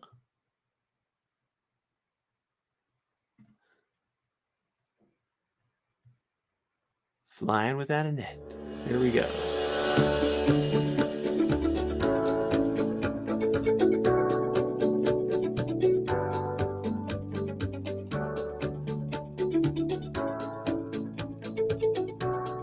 Our son's treated as an individual from the moment he gets off the bus here in the morning, and everyone is there ready to welcome him from the school. The pupils, that's what it's all about, and that's why we're here. We have a thing about kindness here at Brighton College Bangkok, and I see it in the way they treat each other, and I see it in the way they interact with other people around the school. But it's not just about their character, they work hard. I see it in the classroom, I see it all around the school. They have a can-do attitude that is really refreshing and a real pleasure to work with. My favourite subject is English because I really enjoy story writing, and especially planning the stories, because it's so good to see the finished piece of work. My favourite subject at Brighton College is biology because we have these beautiful, incredible labs that allow us to expand our knowledge and do practicals. Our son is really blossoming under the CCA program here at Brighton. He particularly likes the swimming, and I think it's probably just the sheer range of activities on offer. You know, it's got him really interested, and we feel we can see a lot of growth. I really enjoy doing dance club because I get to express my feelings through movement. In CCAs, I try new things such as computing and game hack, which I found very interesting.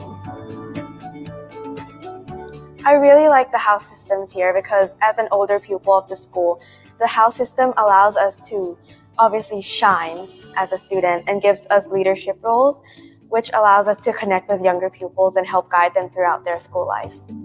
The teachers at Brighton College are really supportive of all the students they have. I feel comfortable emailing them at any time if I need any help. If I can choose one word to describe the children at Brighton College Bangkok is happy. It's a very important word because every parent wants their children to be happy, right? And then when I come to school and on the school visit, I look around the school and then I see the children smiling and then how they play, how they interact with the teachers, and it's just lovely to see how they trust each other. The atmosphere of Brighton College is friendly and inclusive, and each child is recognized as an individual.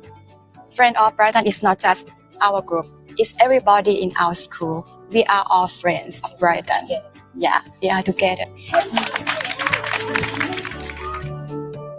The core values of a Brighton College education are kindness, innovation, and ambition. I think as parents, we all want our sons and daughters to be good people, to have good manners and courtesy. We want them to have confidence without arrogance. We want them to be able to take measured risks and learn from them. We want them to have a sense of social responsibility. All characteristics of what we believe in as a quality education at Brighton.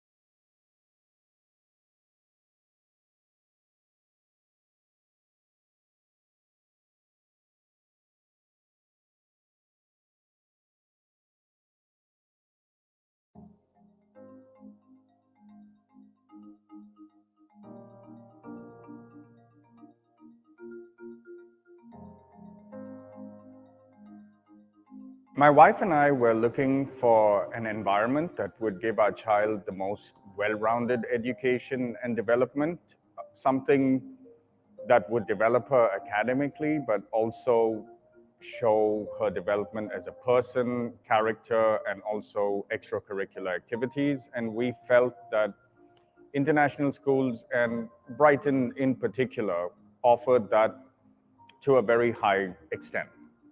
My first impression of Brighton College Bangkok was very positive. It was a very warm and welcoming place. I remember the head of school showed me around, and immediately I felt a culture of kindness. And that's ultimately what made me choose Brighton College Bangkok as the right school for my children. My first impressions were very, very positive. We looked around the premises and we were impressed with the track, the running track, the swimming pool, and we are a sporty family, so that was an important thing for us. The facilities in Brighton are excellent. They have a very good swimming pool. They have excellent facilities for basketball and indoor sports. And they have one of the best performance arts centers that I've seen in Thailand. My daughter enjoys art and enjoys performing, so this has really encouraged her to develop her interest for this. So when Joris started his A-levels, he could see that he was able to manage his time and doing his subjects seriously in combination with his passion for drones and sports. And he flourished in that and became more mature. And well, this is his final year, and now he's getting ready, and I can see he's getting ready for the next step, which is university. And then I have to send him off, and he will be ready for it. I think there aren't many schools like Brighton that prides itself on pastoral care value.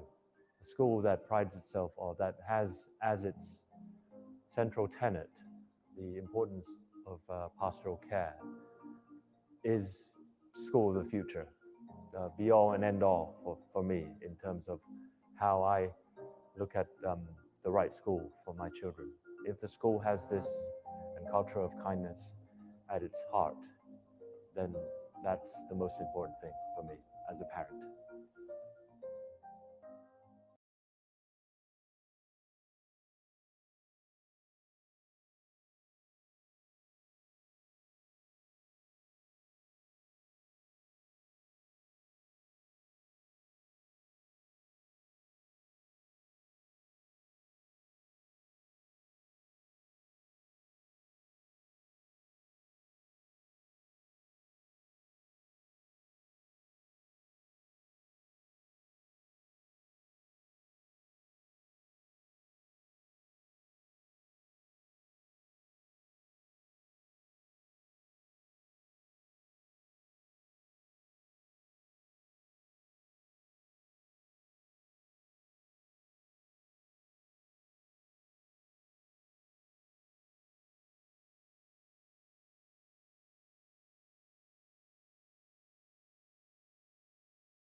Hi, Stephen. I can't hear you. Is yours still on mute from the videos from before? There you go. I thought. Oh my Lord!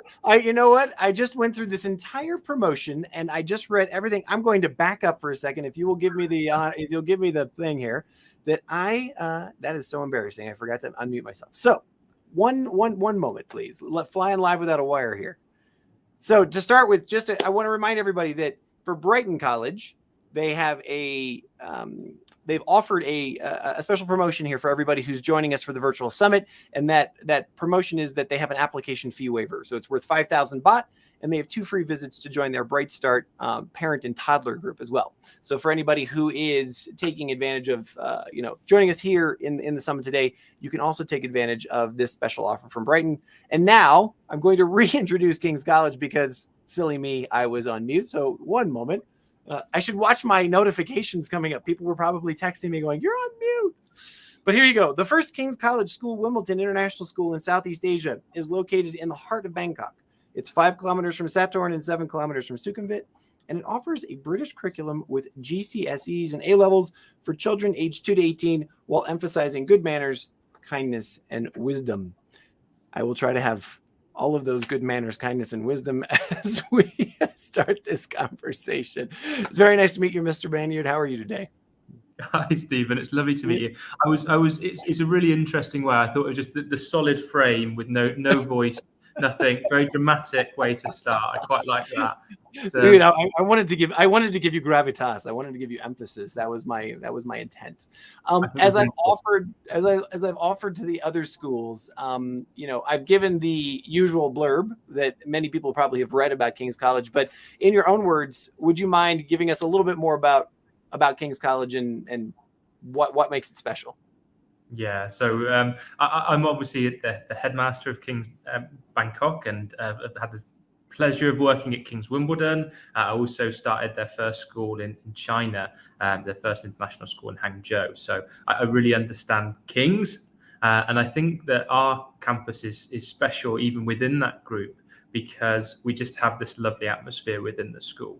So both as a headmaster and a dad, I look forward to coming to school every day because you see the children, just their big smiles when they come through the gate, the fantastic parents that we have and support here, and this really lovely sense of community. We're lucky to have sort of obviously a lot of diversity with over 25 different countries represented, but whatever country they come from, they share those values that you talked about. And it just means that we don't have to every morning have that battle with our daughters to get them out of bed and drag them into their uniform. They get up, they bound into their uniform, they rush through their breakfast because they want to come to school. And I think that's what we consistently get from other parents. And I think that atmosphere and buzz we have around the place is something that we're just very lucky to have. Fantastic. You're right now, everyone who is listening, we are live and we would love to hear your questions. We're talking right now to Mr. Thomas Banyard. He's the head of school, headmaster at King's College. And so, if you would put a question, if you're watching on Facebook or if you're watching on YouTube, put a question in the chat there. We do see it. But I'll start off the questions as well. I know that King's College is relatively new. So can you give us a little bit over, is the entire school open? Are you offering secondary? Are we going all the way through graduation, or where do things stand right now?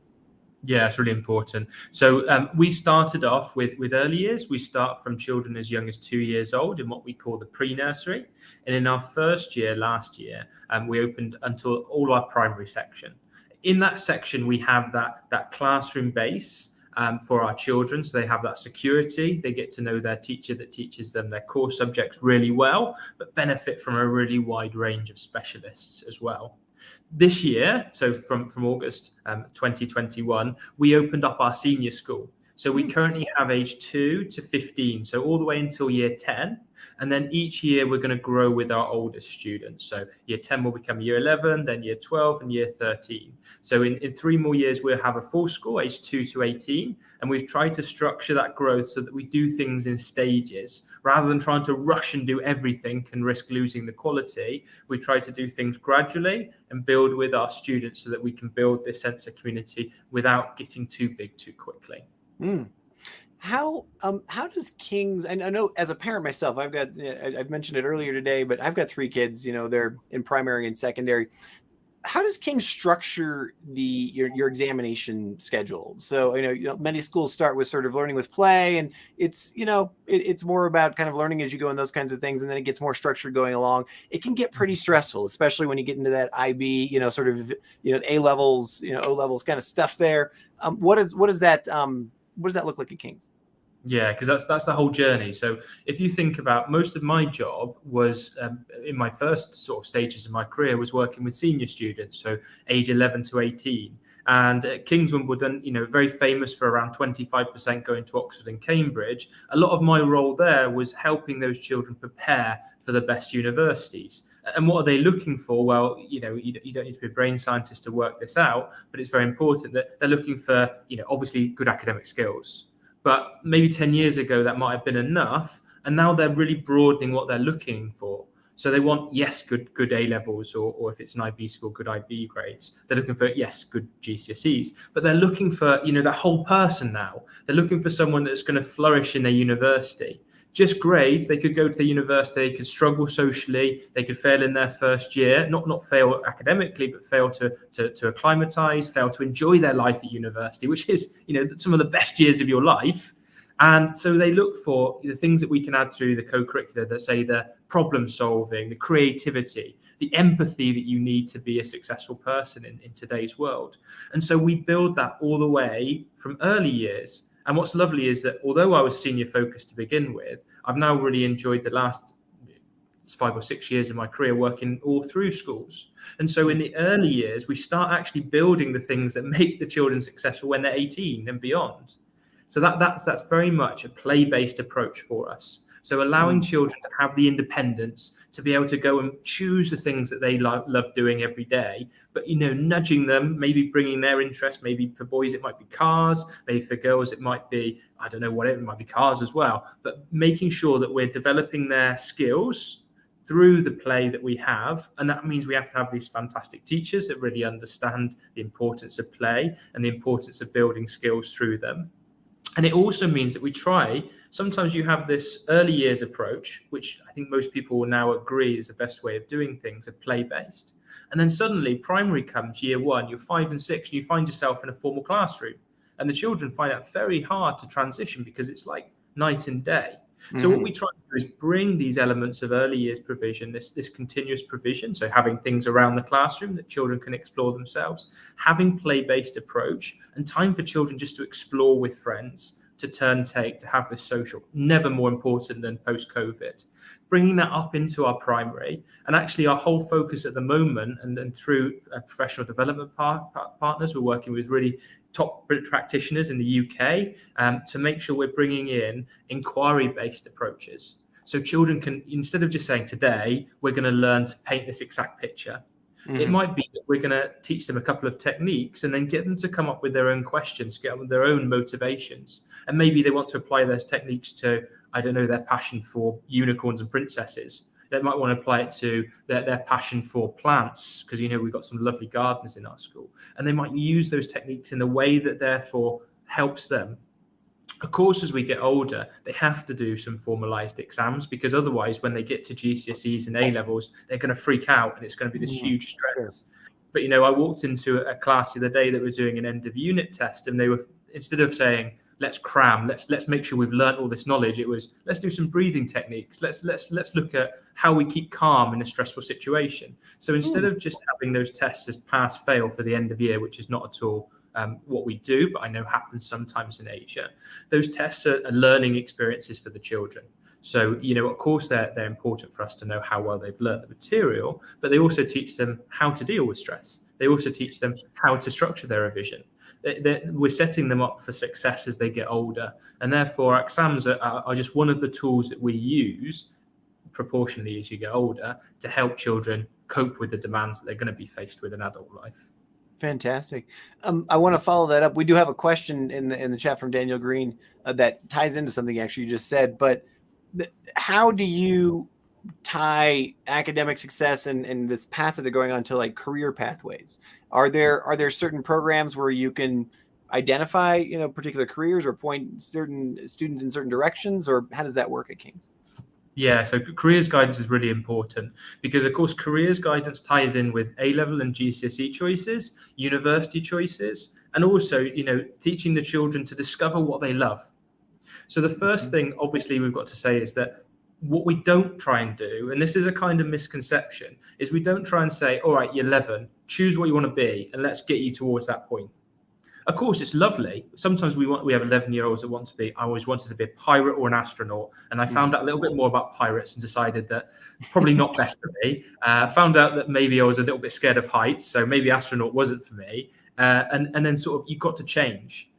It's lovely to have an interest. So what we try and do is say, you're 11 years old, love creative subjects. So we allow them to have activities and part of our curriculum that builds and really lets those interests flourish. But we also try and give them what we call CCAs, so a rotation of different activities every week in the primary school. So they're finding new hobbies and interests. Because if you want to be a doctor, for example, it might not be that you love science to begin with. It might be that you're just very empathetic and love people and want to help, and you find that love of science later on. It might be that you say you want to for me, be a teacher, but actually you discover later on that your passion is literature. And so we want to give careers advice that helps them to have that flexibility, helps them think outside of a very narrow pathway, because they might only think about engineer, doctor, or certain high-level jobs. We want to broaden that and educate them what else is out there. And we also, frankly speaking, want to make sure that they love learning. That's the most important.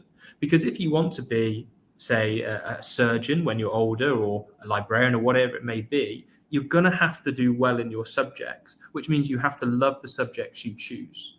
So for us, that kind of looks like, if I give you a few details, that kind of looks like year 9s, we have a tutor system, and that tutor is really important because it stays with them for many years.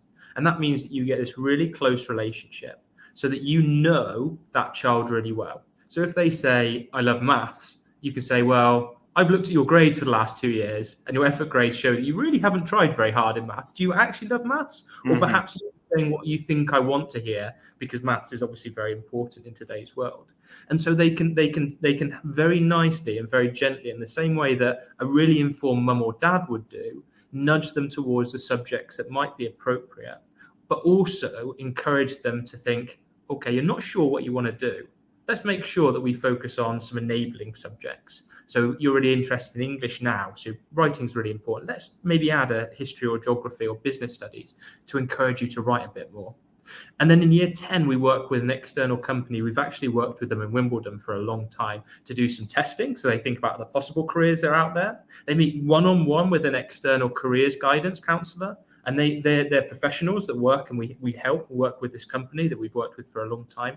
And that's really helpful because it gets children to think about not just what careers, but also what subjects they might love and what those subjects could lead to as well, looking at it from a different way.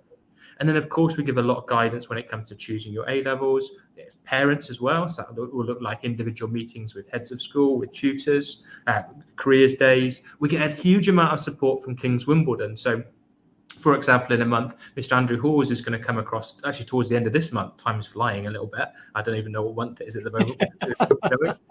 He's going to come across and he's going to actually talk to the children in our top years about university entrance and getting them to think ahead of time rather than waiting until, you've got to get your applications out the door. So it's a long journey with us. It's a drip feed. And that obviously involves educating our parents who might know a lot or might need to have a lot of help with helping advise their children. And we've got to make sure that decision is made with all of us together. Because frankly, if my daughters want to go to America, they're going to find out that I can't afford it. And they're going to find out they're probably going to have to think about somewhere else to go. So we need to make sure that parents are on the same track with us as well. Fantastic.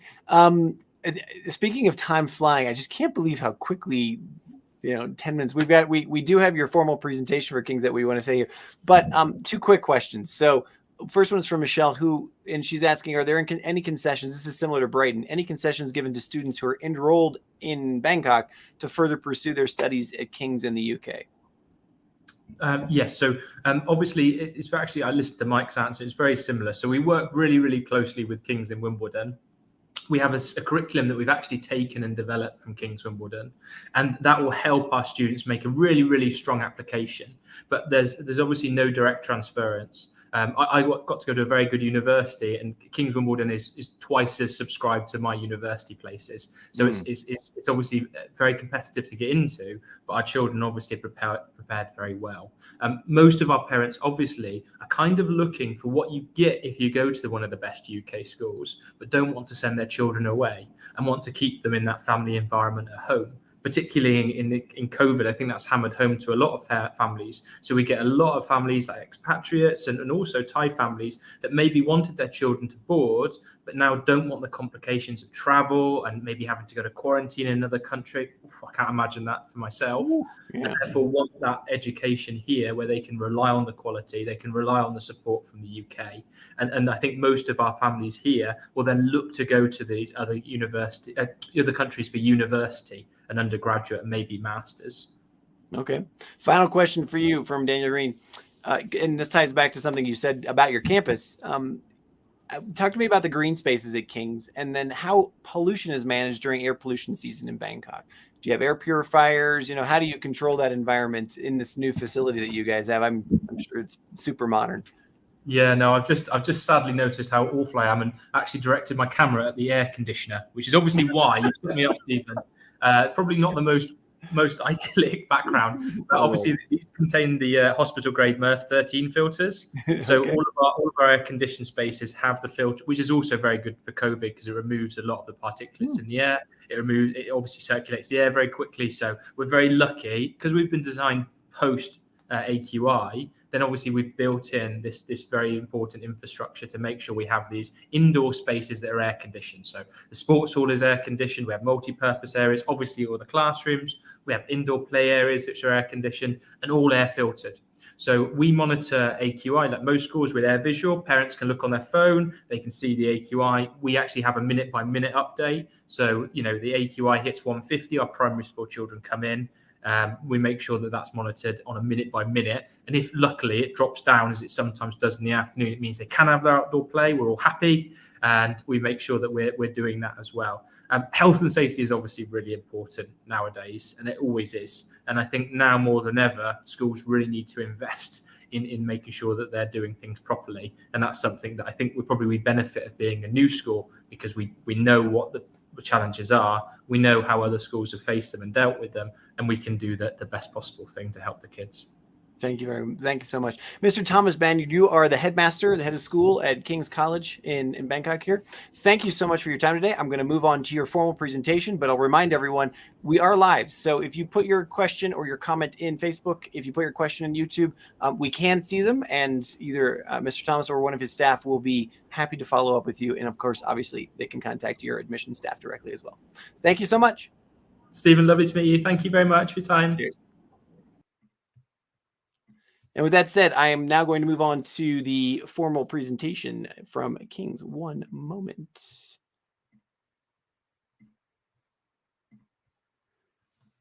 I just want to make sure it is back in the beginning.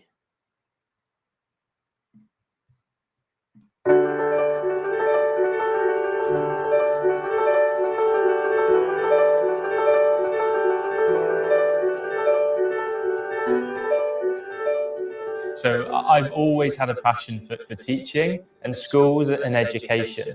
So as soon as I got the chance, I went to work as a teacher and did my qualification. After my first job, I got the opportunity to come to a school that I didn't know very much about then, which was King's College School, Wimbledon. Because King's is one of the most famous schools in the world, one of the most academically successful. And when you work there, you can really see why. During my time there, I got the chance to lead the teaching and learning. And then we started the international school. So I got the opportunity to come to King's Hangzhou, with our first international school, and being part of shaping our first school overseas. And during our time there, I got the opportunity of leading the school in Bangkok. And that's how I've gone from King's Wimbledon to Hangzhou to Bangkok, trying to make sure that every school I work at has that same quality, that same buzz and excitement as King's College School, Wimbledon. The thing that actually we're proudest of is the happiness of the children and the people that come onto our campus. And that happiness comes from a number of different ways. First, it comes with creating this community that are all focused on kindness. It comes from our parents trusting us. That means that, like King's Wimbledon,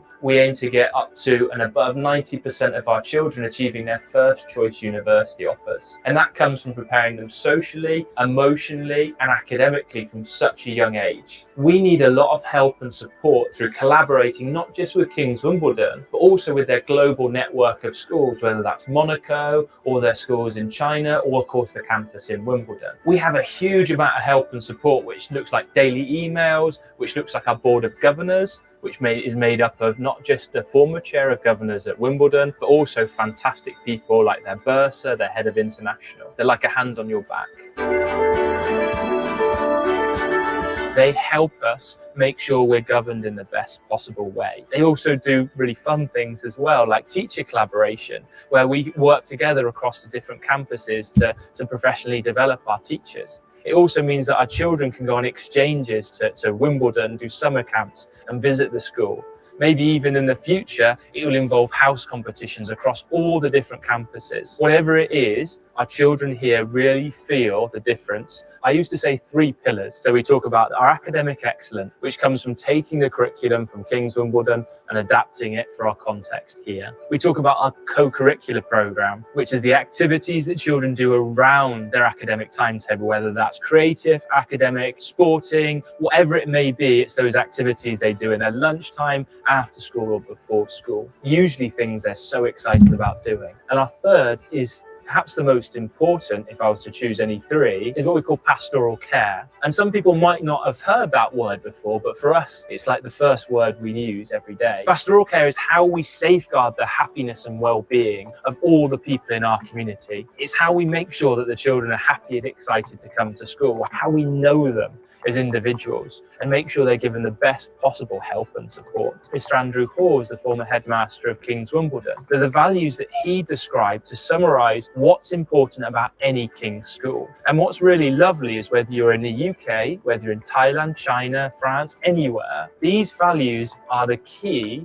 to what we feel successful education looks like. So one of the things that we're very, very lucky about here is the facilities. And the team we had working on this school, even before I joined, were amazing at taking the best in class from not just Thailand, not just the UK, not just what we do well in Wimbledon, but what is best around the world. So facilities for us have 2 purposes. 1, we need to give children the best opportunities. And 2, we need to help them be happy in their environment. We have some of the best facilities in the world in terms of having Olympic-sized swimming pool to allow the best swimmers to become elite swimmers, but also allowing beginning swimmers like me to enjoy their swimming pool and enjoy the environment. We can have fantastic level of football. We have outdoor basketball and sports court. We have swimming pools for the early years so they can learn to swim from a very young age. We look for the passions of the children and add things like a cooking room, because cooking is so popular with young people and gives them so many different skills that perhaps they wouldn't get elsewhere.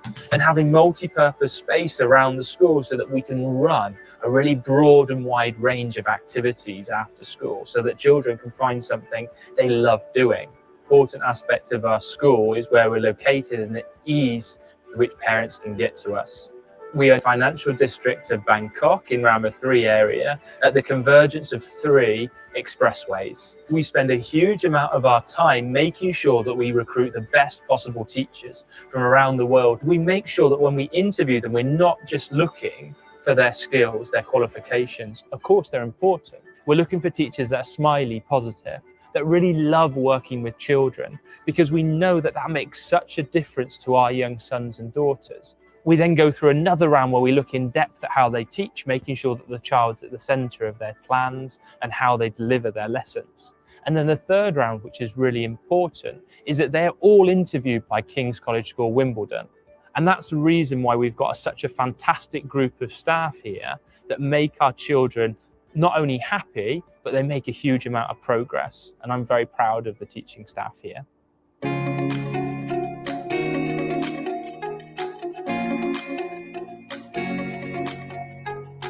Why play-based learning is so important for young children is because it allows them to develop their social relationships, their physical skills, and their communication abilities. And certainly post-COVID, without experience of being in a school day in, day out, this is an area where children really need to develop. And it's something that we've really noticed, not only in Thailand, but worldwide. Really early years is about little steps and us taking little steps with the children and bringing them on their journey. And it's really important that we encourage them to be confident. So you'll see in our outdoor environment, in our indoor environment, there's lots and lots of different ways that children can be independent with their learning and supported by the adults around them, so that they feel confident and they start to express their own thoughts, feelings, and ideas.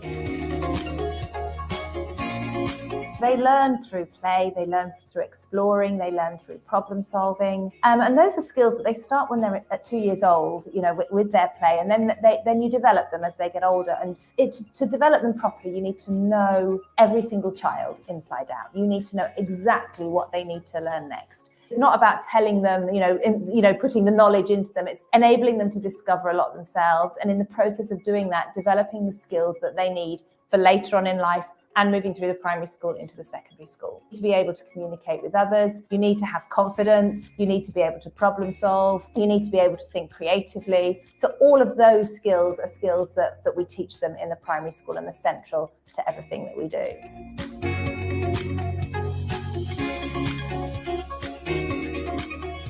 The process of preparing our students for the best universities in the world starts straight away when they come into the senior school. So in year 7 and 8, we start to think about careers as part of the PSHE program. And in year 9, we develop on that as well. And we start to think about their IGCSE options. Of course, when they look towards our IGCSE options, they're also thinking about potential careers and potential university admissions as well. So they have a one-to-one meeting with their tutor, and we have a subject choice night where we start to prepare as well. In year 10, the students will have some psychometric testing and a one-to-one follow-up careers interview with an advisor in the UK. We use the same company for the testing and for the one-to-one interviews that King's Wimbledon used back in the UK. As we move towards year 12, we then introduce our university counsellor and the counselling team, who will be able to offer expert advice with the backing and support of King's Wimbledon as well. So we have Mr. Banyard, obviously our headmaster, who teaches physics to the IGCSE students. I teach chemistry to our IGCSE students. Mr. Byfield, our head of science, with over 5 years experience at King's Wimbledon. He's coming as our head of science and he's teaching biology. And then Miss Sullivan, who was at Wimbledon as well for over 5 years as well, is coming and is now leads and is head of our maths department as well. But having that strong link to Wimbledon means that we can really push our aspirational students and really develop the same kind of high standards as we have at our mothership as well. Children feel that when they come to King's, they are going to be valued to be who they are. It means they feel that they can try their best, they can try new things because they're going to be supported, and that their friends will look after them when they fall over or when they maybe get that maths problem wrong. We talk very much about a very simple tagline at the moment, which is shine brighter, go further. Each time they find a little success is like they've shined a little light on inside of them. For us, is to make them shine. It's not about having a few superstars that light up the room like one light. It's about having everyone, whoever they are, visible from their light. It's seeing them in the classroom, which is why we want every single one of them to shine. And when they do, they will go so much further.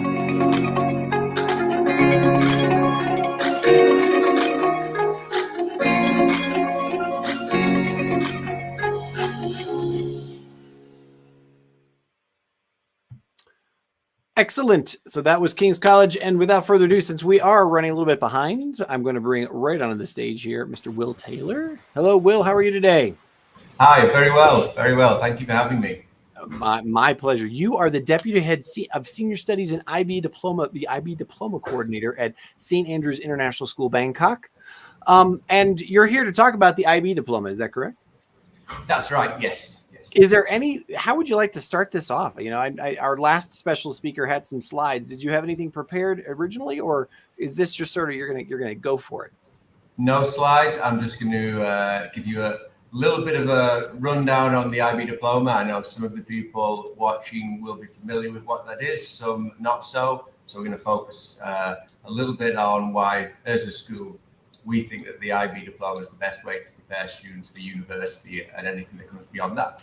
Well, that's great. You know, I admit, you know, I have 3 children, as I've mentioned a couple of times in this presentation. I want to remind everybody as well, we are live. So if you do have any questions for Mr. William Taylor here, or any of our speakers, please throw them in the chat. You can do it in Facebook. You can do it on YouTube. We do see them, and we'll be happy to answer your questions. And right now, we're going to focus on the International Baccalaureate program, or the IB program, which I didn't know a whole lot about until my kids got into it. So what are the most critical things for somebody who isn't familiar with the IB program? What are the most critical features of it, or pieces, or why you might choose the IB program?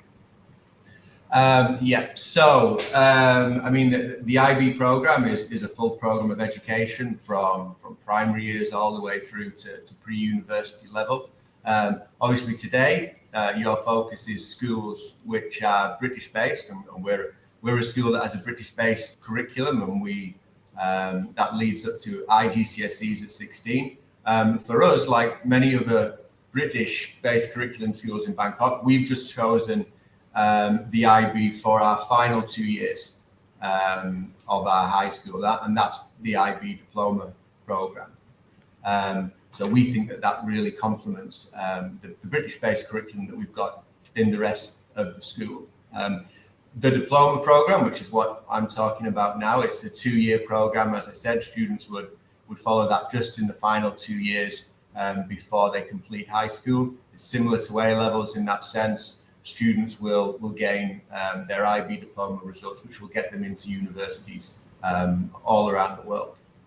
Do you think is there a difference in the credential from an A level to a IB to an American diploma to, you know, are they seen as equivalent? Does one kind of have a little gold stamp on it, a little standard, or, you know, I mean, sort of a realistic conversation for parents out there? What's your opinion on that? Yeah, well, there's certainly an equivalence in the sense that they're all sort of pre-university qualifications, and universities will look at all of them and take students seriously if they've taken those qualifications. We do definitely think there's a significant enough difference for us to choose the IB diploma over the alternatives. I think really one of the things that sets the IB diploma apart from A levels, which I suppose many of the other schools presenting today will have chosen, is that the diploma is a full package. So for a student to complete the diploma, they'll have chosen 6 subjects and chosen a few of those, 3 of those usually, to study at a higher level of depth. That's normally more than A levels.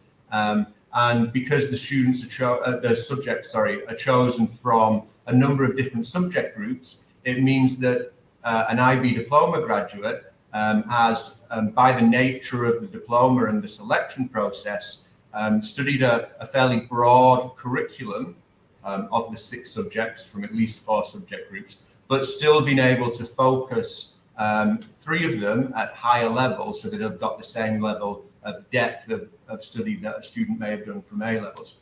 So as a package, if a university knows that a student's completed the diploma, they know a little bit already about the type of breadth and depth that they'd have studied, whereas if you're just choosing individual A levels, you might have ended up with a broad area of study, or you might have ended up with a really narrow area of study, which maybe doesn't get to show that an A level graduate has got the same range of skills and capabilities. Additionally, with the IB diploma, there's what we call the core, which are some components that all students engage in and complete over 2 years in addition to their 6 subjects. One of those elements is CAS, which is essentially being involved in extracurricular experiences, which are balanced between creativity, sports, and service, so charitable work. We know when students start applying to university that being able to show that you're well balanced, that you've got many interests, that you're actually taking the learning from the classroom and maybe applying that learning in other areas is something which makes a really good application. We also know it makes a really good young person and a really good healthy and engaged student. So they're actually requirements of the diploma, and not just taking part in them, but actually having initiated and planned some of those experiences and reflected on the learning and ensured that the way that they're participating in those experiences is challenging to them and is being pushed forward. So again, part of the diploma really is a package that those students get. So thank you very much for that. That was an extremely complete answer. I really appreciate it. We have a question in the chat from Palit Santanakit. And the question is, I think we might have to play with this a little bit, but the question is, how different is it between starting the International Baccalaureate in primary or starting it in secondary? I think that's what the question is trying to get at. Can I, could I come from another school, or could I matriculate into St. Andrews in those last 2 years and do the diploma and make it? Or do I need to be in the program from primary, or how does that work? Yeah, and that's a really good question. As many of you will know, and I said at the start there's quite a few schools who have their British-based curriculum for students up to 16, and then just have the IB diploma program for the final 2 years, where it really stands sort of head and shoulders above the other qualifications that are available. It's absolutely possible for students to join a school such as ours at the start of the diploma program. The diploma program, it's the International Baccalaureate Diploma Program. It's been set up by the International Baccalaureate Organization to help support students internationally who very often are moving around different countries. So it's designed itself for students to be able to enter at different stages and at different phases. One of the things that allows that to be possible is that in most of the subjects, if you're entering a subject that you've not previously studied, there's always the possibility to catch up and to learning that subject.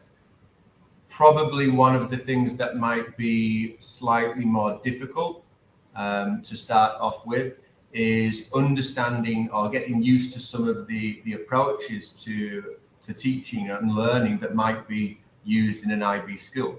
Now, the IB don't own good teaching and learning at all, and many schools around Bangkok and around the world that aren't IB schools would still be using the same type of teaching and learning strategies. But one of the things that makes the IB different is that it's not just a set of exams, it's not just a syllabus that students need to understand to complete. It's also a full education, and so it's a way of teaching for teachers, and it's a way of learning for students. So students in an IB school would be hopefully quite used to being at the center of their learning. Teaching should be inquiry-led, which means less of the teacher just being the font of all knowledge and sharing what they think or know about the subject matter to students, and much more activities based around students investigating or discovering an area, and then their questions driving things forward, with a teacher helping to facilitate that and really keeping things moving. Although we're only IB in our final 2 years, of course, we know that's good teaching and learning. So we use that style all the way through. Many schools will. The only challenge that some students might face is if they're coming from a school which is quite used to a teacher just standing at the front and telling students what to know and what to think, then it might take a little bit of getting used to when they come into an IB education, and suddenly it's a lot more about what they think, and it's about what their opinion on the facts are, and it's about how they think an idea should be developed, and also all of the extra sort of focuses on students being able to communicate and collaborate and maybe independently research, which they might be less used to in some other programs.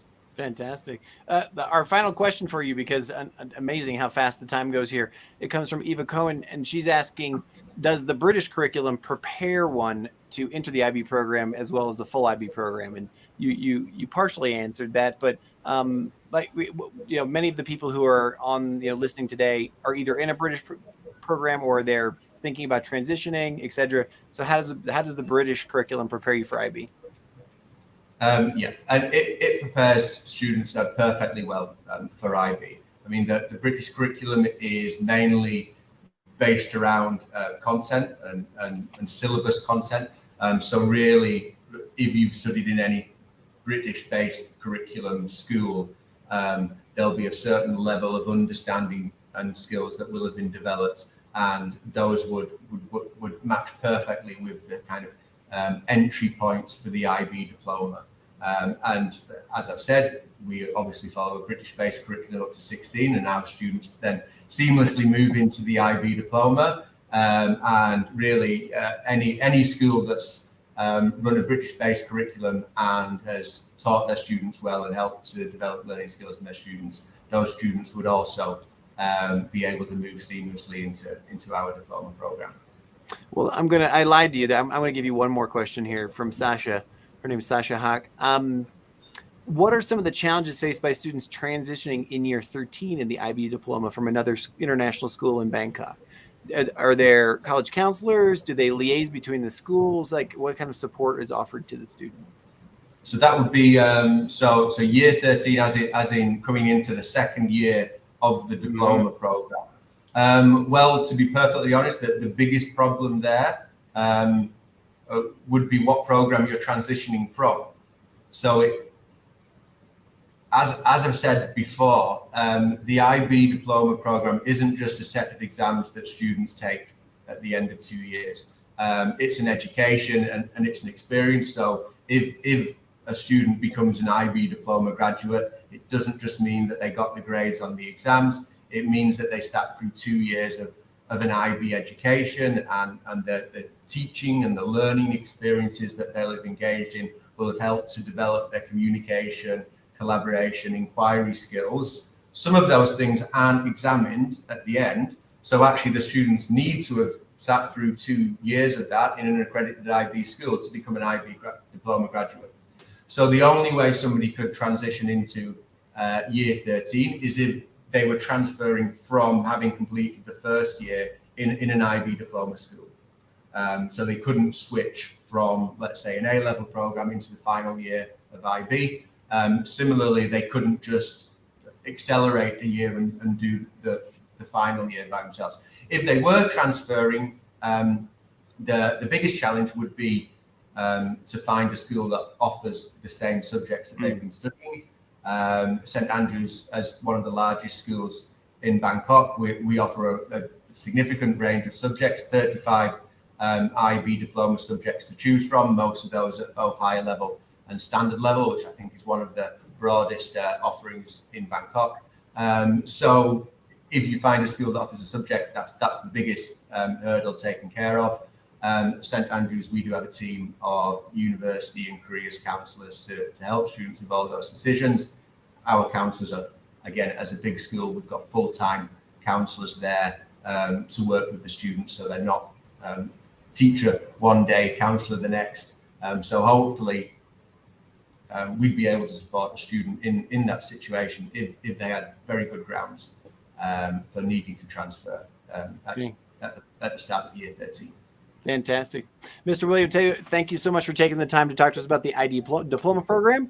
I wish you all the best, and please do, if you would mind, check out in the chat. We may have some more questions for you coming along here as well, but if not, we will definitely be sending them to you from BKK Kids. Thank you so much.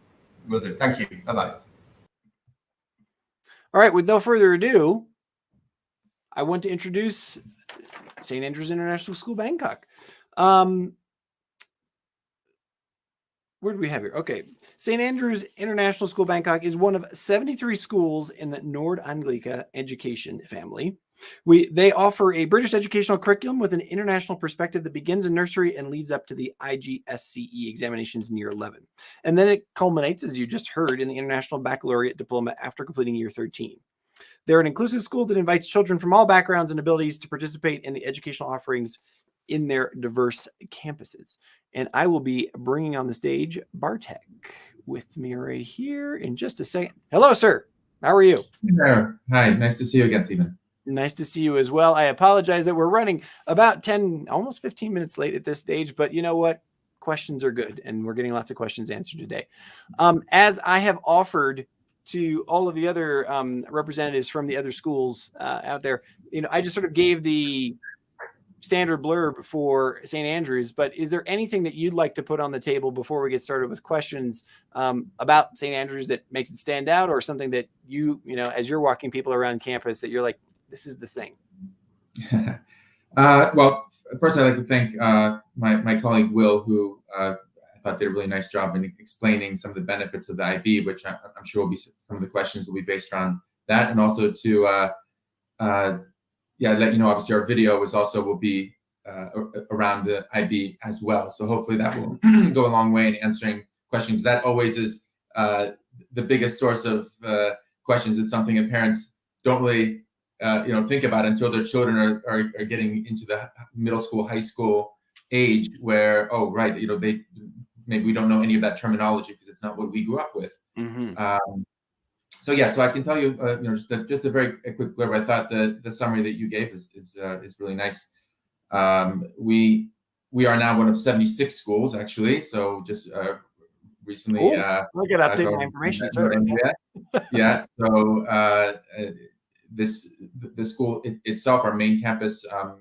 I should clarify because there's other St. Andrews schools as well in Bangkok. The school I'm speaking about today is located on Sukhumvit 71, is our primary school campus and is our original campus. Started in 1997, and then we were able to start at our high school location, which is pictured behind me, right next to Ekamai Gateway, next to the Gateway Mall, which I'm sure those of you who are in Bangkok are very familiar, probably would have seen it going by on the SkyTrain or driving by in a taxi. So that's to be clear, that's the school that we're representing here. And I think a lot of the things that we'll talk about today, I'll have a chance to get into more detail about the school. Okay, excellent. So let me start you off with it. We have a couple of questions in the chat right now. Two from Anna Frummerman, who I hope I'm not butchering her family name too much, revolve around the IB diploma, and they may be better suited for your colleague there, but let's just see where we go. She said, what if students don't qualify for the diploma? What are there other learning pathways that they can go? Or, this is a question I've never asked. Like, what happens if you get into that IB diploma, sort of stage in your learning career and it's not the right choice? You're going to find that, you're not going to qualify, you won't pass. Like, what happens there? Yeah, I mean, it's a really interesting question. It's one we don't always consider as parents, but obviously it is something that could be something that we're faced with. Where maybe the IB is not for everyone, but the child's already been in a school for quite a long time, and really something at the heart of the school. It's why I'm also a parent here as well, and one of the reasons I came here. I quite like the approach that we have at St. Andrews, which is we really want to challenge every student to attempt the IB, and that's the goal for all of our students. But in some cases, the IB may not be the best solution, and so we don't at that point ask students to withdraw from the school or withdraw from the program. We look for alternative pathways, and so oftentimes that might include a combination of some IB courses along with maybe some more BTech, which is a more vocational hands-on program, where they still have an accredited finish to their high school, or maybe it's more of just purely kind of a accredited high school graduation, which also through any of these pathways they can go on and move forward at universities around the world. And really, even for us, for those students who are, on the borderline where, it is quite a challenging program, and we know that passing the IB may be a challenge for them.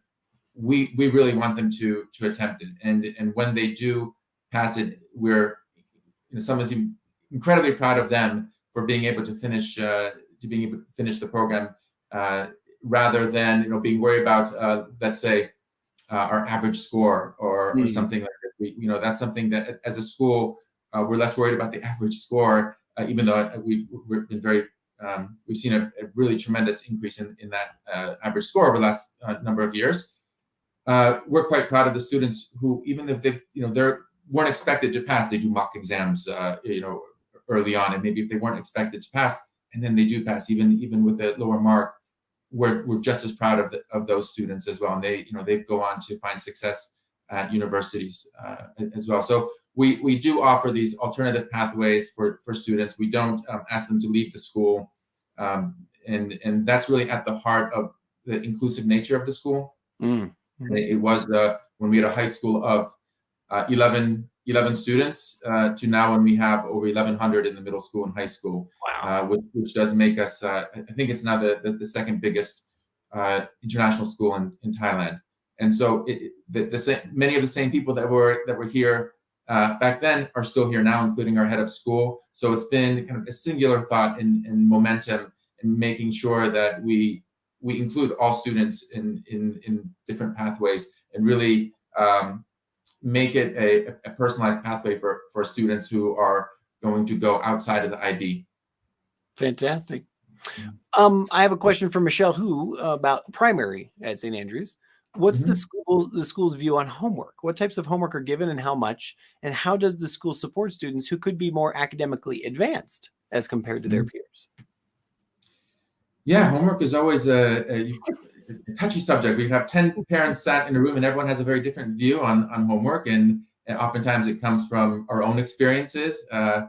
Certainly as a school, we want children at the primary school to experience everything that is available to them inside the classroom and outside the classroom. Our ECA program is incredibly broad. Children who are 7, 8, 9 years old, they have over 20 different options every day after school. On Saturday and Sunday, they have options. We want them to take advantage of these opportunities because this is where they're going to find their passions. With my children, when we first came here and they were around this age, taking some of these ECAs and really allow them to find the things that are interesting to them, and then later when they get to the IGCSE and the IB, they'll have some understanding of what it is that actually drives them because they would have had a chance to try those things. In addition to all the other benefits of being part of a sports program and making friends around a specific activity rather than other criteria, I think there are a lot of benefits to that. And so if a child at a very young age is asked to do 3-4 hours of homework a night, it's going to interrupt and not really give them the opportunity to take part in the full offering that we have here at St. Andrews. So we do ask children certainly to do reading every night. They do a minimum 30 minutes of reading, and that can include reading to themselves, reading to their parents, and maybe at a younger age, the parents reading to them. And there will be homework assigned to children. Oftentimes it's something that they learn those time management skills that they'll need when they get into the high school. So they might be giving an assignment on a Wednesday, but it's due on a Monday. Allows them to start thinking about their schedule and okay, when they can work on this, when maybe they can finish it up on another day and be ready for the due date. And in the cases where a family feels like they need more homework, and some parents have the view that they'd like their children to spend more time at home working on some of the work that they've been completing in the class. Oftentimes teachers will then assign optional homework, and it just goes into a deeper level of exercises they might be asked to do in that specific competency area. Cool.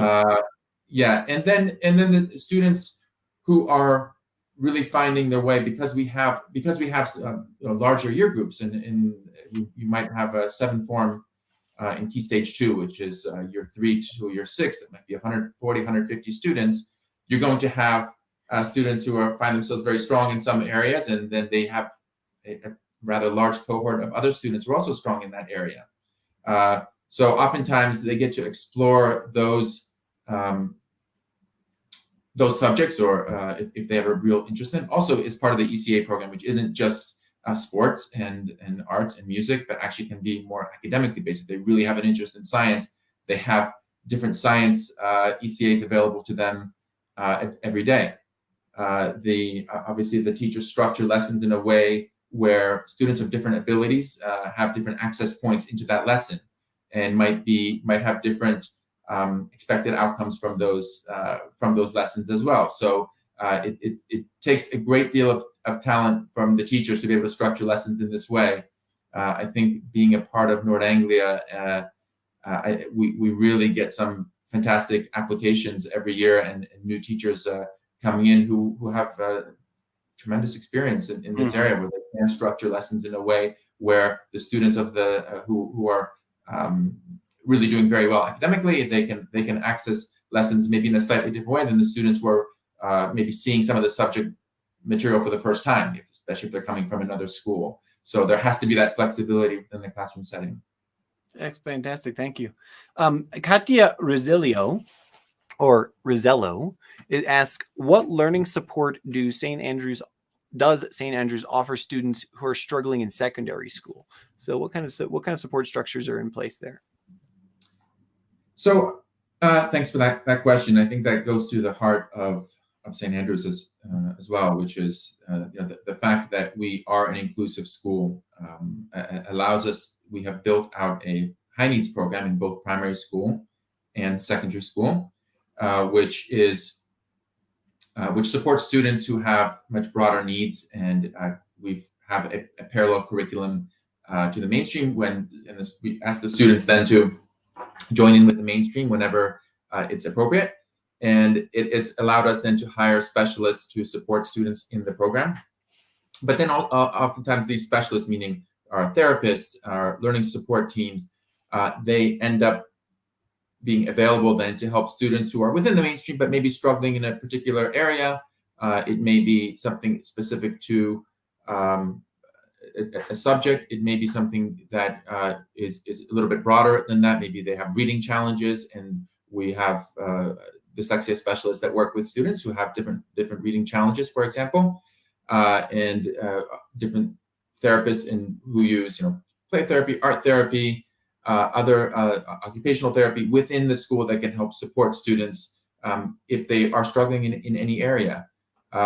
And because we really do make it a point to be very diverse in the students that we bring into the school, we want to make sure that students who do have some of these challenges are represented in the school as well. It allows us to keep the program going, and obviously it allows families who might have mixed ability children to, rather than put their children in different schools around Bangkok, come to one school and know that their students will be looked after and challenged in ways that are appropriate to their level.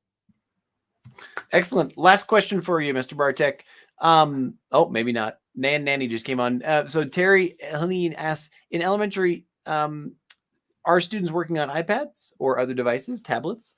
And how do, I think the question is focused on, how do you balance learning through a device rather than, learning through other mediums, I guess?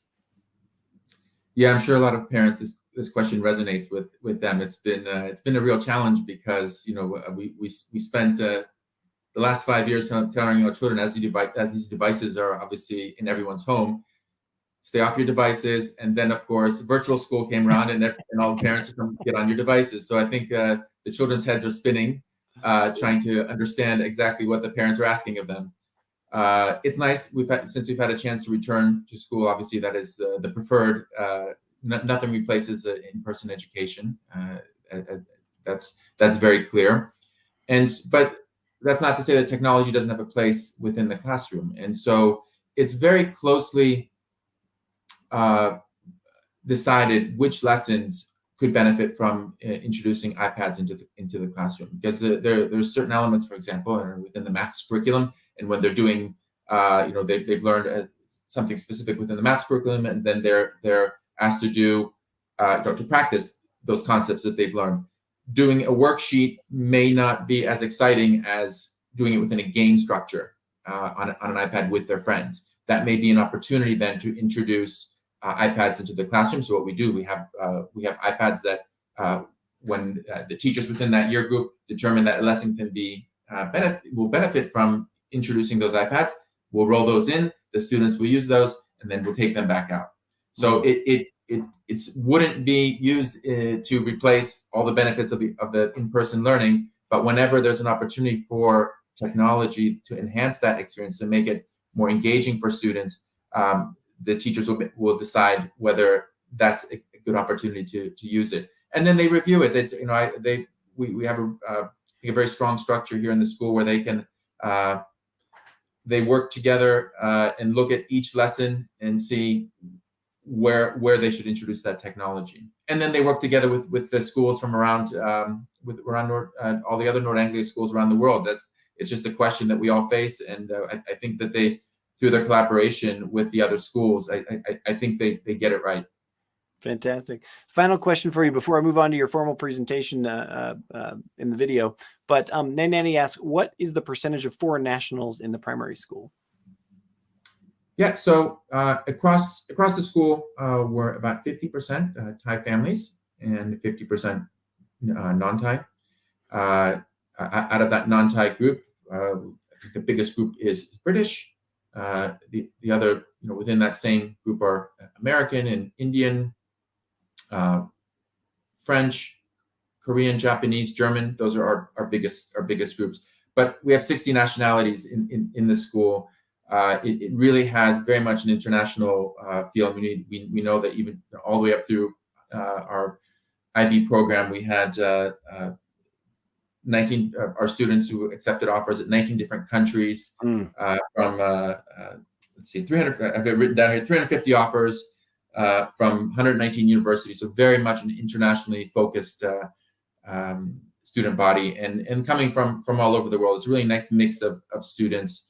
And where you'll find in the primary school, at the youngest year groups within foundation stage, there's slightly more Thai families that are ready to bring their children into school. And normally we see that balance out when they get to be a little bit older in foundation stage 3 or year 1. We start seeing it leveling off to around 50-50. We don't manage it. We're quite happy to have. We love our Thai families. We love our international families. And so it's not some sort of strict quota. We're happy to have families from all over the world, but it is really nice to have a mix of families within the school as well. I think it adds something to the school environment. Thank you. Excellent. Thank you so much for taking the time with us today, Mr. Bartek.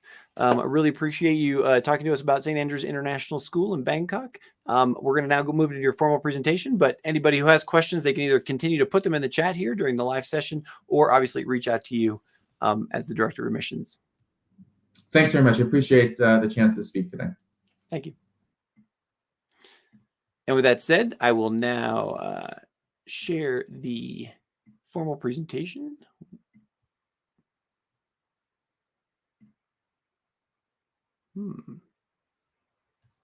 That is not correct. That one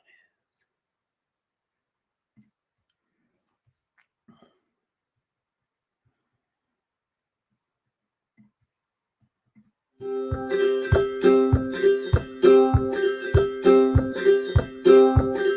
Oh, this is the. I see what I did. Apologize, folks. This is my fault. My videos were aligned incorrectly, and so I'm going to share a different presentation that is actually correct. All right, here we go. I believe I have found the correct one. I apologize to our colleagues over there.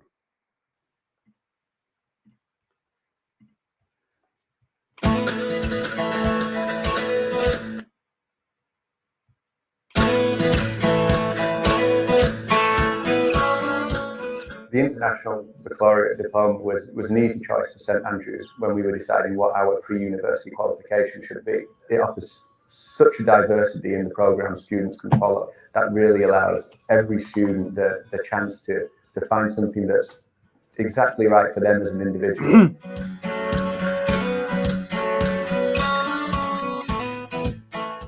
I wasn't sure where I wanted to go after school, so I felt like IB was a better choice and course to do because it was more broad. I am someone who likes studying a lot of things. I don't like just studying one particular subject. IB offers you to do extended essays, IAs, TOK, which is a completely new subject for me. So these things I thought would be very beneficial when I go to university. I do believe that when it comes to school, it's not just about academics and studying and making sure you get all those grades, but it's also about caring for yourself and your community. So I really enjoyed the idea that IB offers that. Learning an IB subject is a student-led process that's about much more than just acquiring knowledge. Students explore each subject using communication, collaboration, research and thinking skills, with the support of their teachers to direct and guide the way. To be a good learner, you should have the ability to question everything you study. Knowing how you learn something can help you change the way you learn something.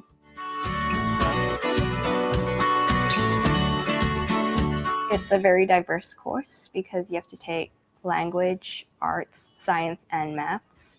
And with that, even if the career path you choose will use only one of those areas, you still have knowledge of the other areas as well. It gives you the option to choose subjects and subject choices and topics that you are more passionate about. Sometimes it doesn't feel like work because you're just enjoying it and it's almost like a hobby. Structured in a way where it makes students independent. You set goals with your coordinator for yourself. When you meet them, you target your goals even higher. And throughout the year, you get a feeling of achievement and success. We encourage students to be the best they can be. And we know that for some students, that means getting the top grades. And for other students, it might just mean passing in a qualification or even just attending well and doing their best. Something that I really enjoy is getting feedback from teachers. It's good to know where you're going wrong, where you're going right, and just for reassurance and knowing that you're on the right track. If I keep thinking about work, I lose the opportunity to creatively think. So I'd make sure that I try to get rid of as much work as I can right at the start and leave a couple hours in a day just to relax and think about things I enjoy. They don't just focus on our academics, but when they see some of us stressed, they'll ask, hey, are you okay? The fact that someone just is concerned for you is already like, wow, I think I can do this. It's motivation.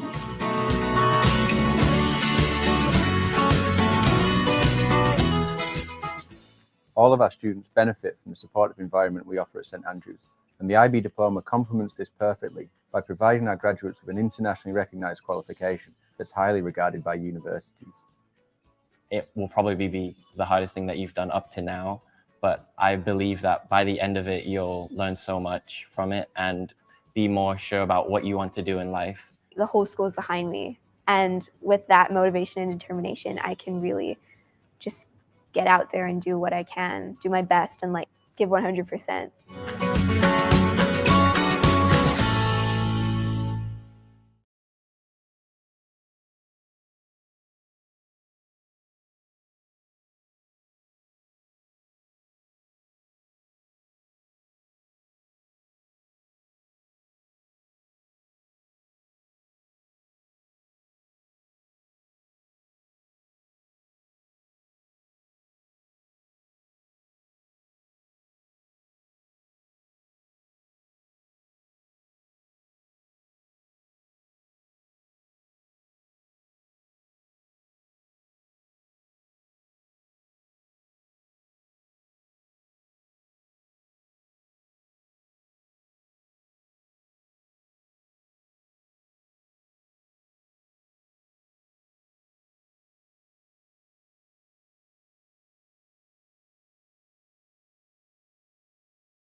Amazing. I did it again, didn't I? I'm going to go back.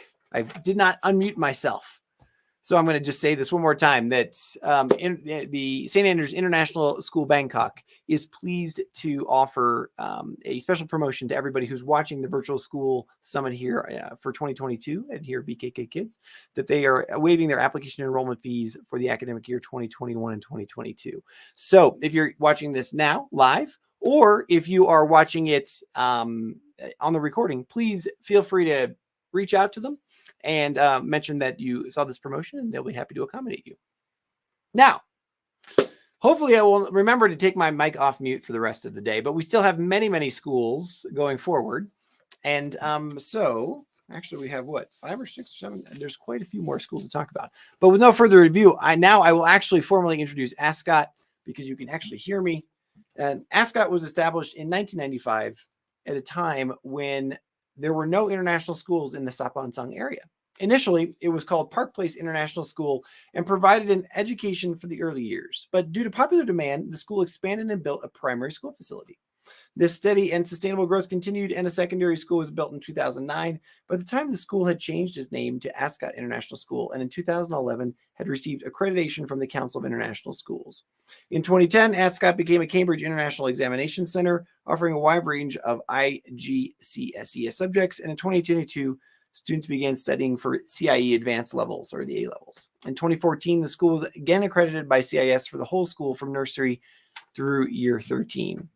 This school, as we move on now, you'll see we have one more presenter in about a half an hour here who will be talking about the A levels and the BTEC program. But for the schools going forward, we will only have their formal presentation. However, if you do have questions, or you do have observations, or anything else that you'd like to learn about these schools, please do put them in the chat, because they do have representatives who are watching the Facebook the feed and the YouTube feed, and we will be happy to also send your question to them as well. So without further ado, let me share the Ascot presentation.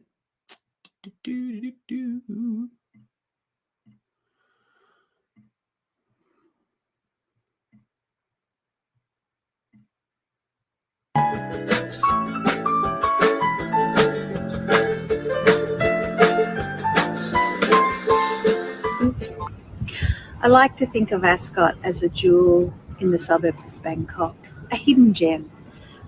Not only do we have an incredibly rigorous, academically challenging curriculum that achieves externally high results, and our students do go on to universities all over the world, we also nurture every single aspect of the child, from their social and emotional development to their interactions with their peers. We develop critical thinking and problem solving, as well as providing many opportunities for our students to flourish in the areas they are gifted in.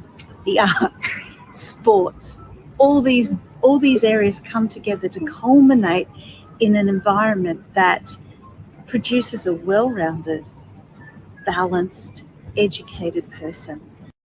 Ascot Lower Primary is unique because of the way that we approach learning. The learning is student-centered, and we put a lot of thought into creating engaging environments for our students. We have created a culture where the students and the teachers feel like they're challenged every day. We encourage students to dig deep, think critically, challenge what they hear and see, and ask questions. We like to form strong partnerships with the parents, so it's the community that raises a child that is respectful, honest, caring, and balanced. Importance on student development, so that the students are socially and emotionally capable by the time they leave the Ascot Lower Primary.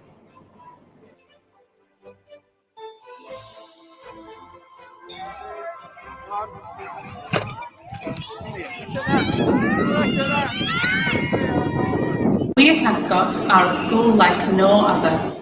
We nurture our inquiring learners through our IB-QYP programme.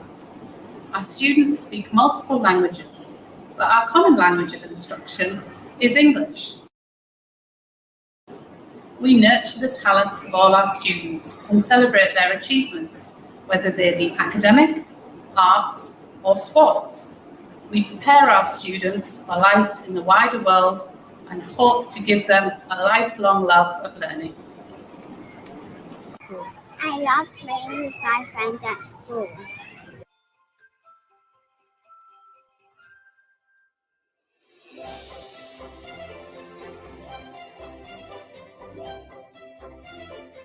In the secondary school at Ascot, we offer a wide variety of subjects at both IGCSE and IB diploma level. As a medium-sized school, this allows us to have smaller class sizes than other international schools that offer the same qualifications. Smaller class sizes allow us to give more time to the students, help them, and ultimately tailor lessons to their individual needs.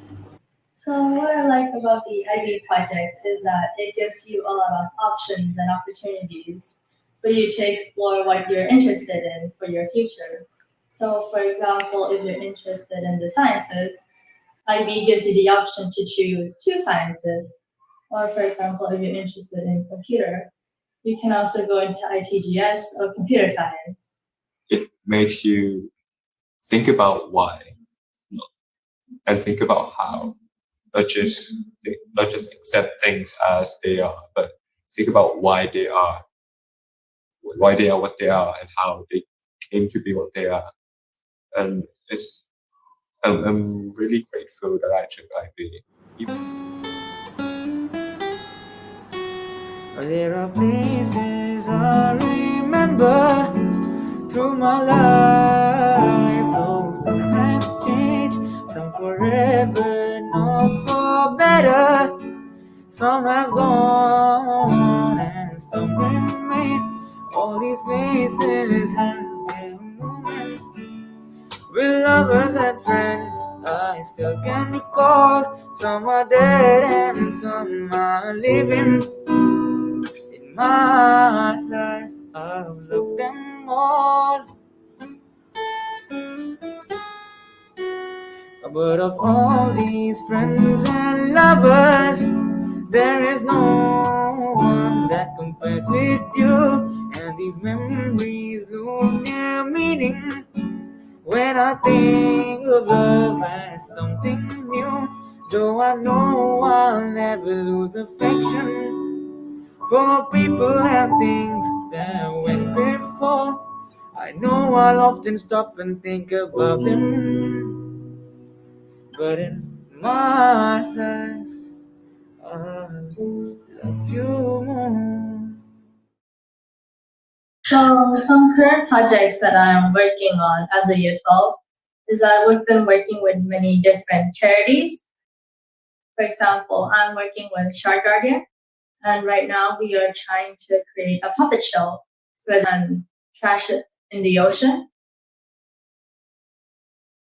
So I've been working with Mr. Hines, who is my coordinator, to create a research question on the topic that I was interested in. Make you question yourself whether you're good enough or not, but I can assure you that you are good enough. The only thing that IB requires you to do, that more than other curriculum, is to put so much effort into your work. Because your work also determines your achievement, your results. IB is good that way. I hope one day to hear stories of our graduates going on and changing the world as a result of the education they received here at Ascot. Because for me, Ascot truly is a school like no other. At Ascot, students feel welcome and part of the community from their very first day. Our English oral exam. I enjoyed that so much. Oh my god, it was so nice. We did it online because of COVID, and COVID has made like a really Everything big easier, impact. much Online easier. school at Ascot is so good. It puts less pressure on you as a student. And we could do our uni applications, do our IAs, EEs, all of that. It We was have time for everything. It really helps you, have better time management. So like coming to school, meeting all my friends, that's like the best part of IB. I've literally become so close to like Ranjana, Kabir, and Deeprit and Ashwad. We're like a family. Thank you. teachers here really encourage us to think for ourselves, to think outside the box. It's no longer just reading a textbook, do past papers, and you do well in exam. It forces you to do your own research, to be passionate about what you like, what you love, the subjects you take. And here at Ascot International School, we have a big sports program that we call AFA, Ascot Football Academy, Ascot Sports Academy. We also have the Ascot Dance and Fitness. So it's a big sports program that includes football, basketball, badminton, table tennis, dance, and fitness. So this program is for kids from 5 years old to 17 years old. And we divide the program in the elite, that is the boys and the girls who want to be professional players. So we have an intensive program for them. And the other program that we call the coaching development. So it's a program for the ones who want to enjoy and have fun. So with this program, we can put the whole school involved with the ones who really want to go through sports and the ones who want to have sport as a time to relax, as a time to have fun, as a time to do some fitness and some body workouts. One of the greatest privileges of being a head of school is seeing our students flourish and succeed. And whilst we don't judge success purely on academic measures, but at the whole person, our students have gone on, our alumni have gone on to do incredible things. They are travelling internationally, attending world-renowned universities and colleges. They've been accepted into institutes of dance and theatre. For me, watching our students flourish and moving on and changing the world is a sign that the Ascot education is truly like no other.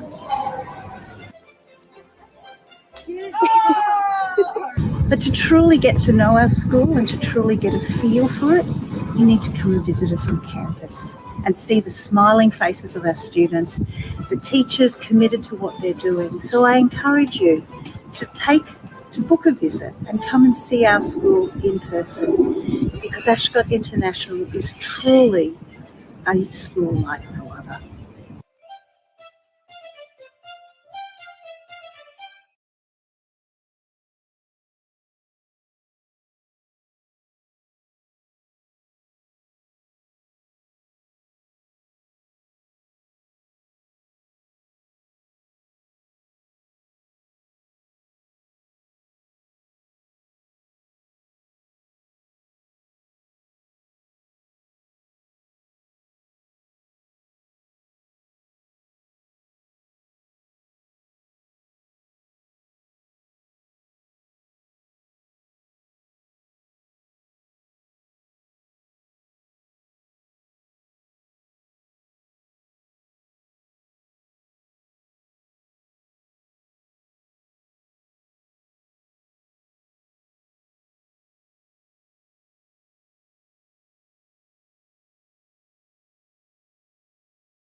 My name is Maria Rutkoskaita.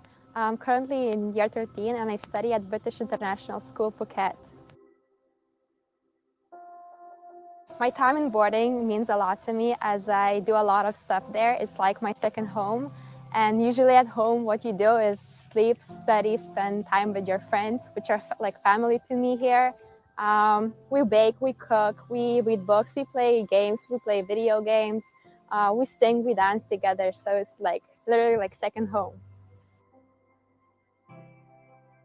My most favorite activity in school is going on boarding trips with friends, which are like so much fun. We go surfing, we go to elephant sanctuary, we go shopping. We just do like a lot of stuff here in Phuket. That's a really good thing about boarding because you spend a lot of time in boarding, which the first language is English. So you're like forced to speak English all the time. And it kind of like makes you like think in English later. And then you just like become fluent in like a couple of months. Yeah. I swim at the high performance swimming team 8 times a week. And we do dryland and gym sessions. And my time here, it's been amazing as the coach is like 100% motivated. He's experienced and he knows what he's doing. So it's like you have like head coaches here who are like professional. So yeah. Everyone in boarding is motivated 100%, no matter if you're an athlete or academic scholar. And you're just like, when you hang out with people, you just understand that you're not the only one who is like trying to achieve their goals. And it kind of like helps you because you motivate when people are like down, like feeling down, or like they're having a bad day. You just like hype them up and everything is like good for everyone. House parents are like parents to us, like real parents.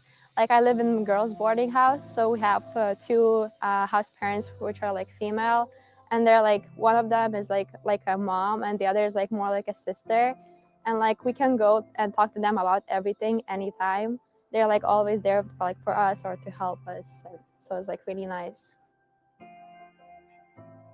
Academically, teachers here at BISP helped me, first of all, with my English skills, because I came to the school with like very little English. And then over time, I became much better at English. And so the teachers helped me here to get better grades, which are like a really big thing for universities at US. So with swimming, Coach Colin has helped me to get my times better, which helped me to participate at European Juniors twice, World Juniors Championship once, and European Youth Olympic Games. And also with that, I got into university at Fresno State, California, which I'm going next year. So after school, I'm gonna go to University in the United States, which is Fresno State University of California, where I got a scholarship to swim in Division I university and compete with the best universities in the United States in NCAA competition. While I'll be swimming in United States and university, I'm also aiming to qualify for European Championships or World Championships, and also qualify for Paris 2024 Olympics. So there is a huge diversity in boarding as people are from around the world: Brazil, US, Australia, Asia, Europe, Africa, which is amazing because you get to know about new cultures, new languages. And over time, you become more than like bilingual because you can speak like their other people's languages, which is like really nice. Because like the next time you're gonna go like to Spain, you're gonna be able to speak Spanish because you had friends from there. So boarding house is like literally like your own house. At the first floor, we have a living room, we have a kitchen, we have a reading area, and we have study rooms, which we spend the most of our times there, hanging out with our friends, or cooking, or reading, or just having like everyday meetings. And we also have a pool table, we have a tennis table. So my most favorite subject at school is art, since I'm interested in that since I was 4 years old, and I've been doing this my whole life. And also the teacher here is amazing. She's introducing to us like a lot of new artworks and new artists who are coming to our like school on campus, and they're like, we're working with them and they're like teaching us how to use specific material or how to do some specific art. I would say that this school offers more than any other school could. We have here best teachers, best coaches, best staff, which are motivating, and they're gonna help your child no matter what, anytime, 24/7. And your child is gonna become more independent and more responsible. It is gonna teach him more like social life skills. And then campus is like really safe. The food is really good, and here you will find everything what you need. There are a lot of things I'm gonna miss about this school, starting with school, swimming, boarding, people, food, staff, everything. Even the grass here, it's amazing. I'm gonna miss literally everything, even the palm trees. Like the weather is amazing, and yeah.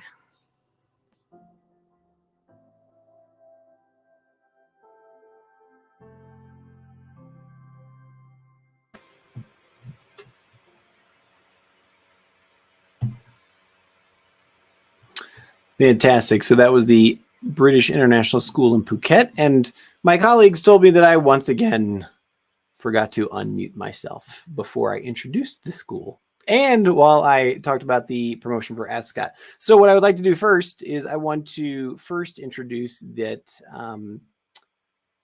the British International School of Phuket also has a promotion for those of you who are paying attention and watching here at the 2022 Virtual School Summit here for BKK Kids, that all registration fees will be waived if you mention that you saw it here during the Virtual School Summit. So please go back and contact them if you have questions. I saw that there are a couple of questions in the comments as well. We will make sure that those are either forwarded on to BISP or someone will be commenting in the chat here momentarily. And I want to go back and just mention as well, since I was on mute, that Ascot does also have a promotion as well. Their enrollment fee will be waived if you enroll until June of 2022, and their assessment fee will be waived as well. This promotion is only available for families that book a visit within the month of March. So right now it's March 16th, so it looks like you have a little bit of a time constraint going on there.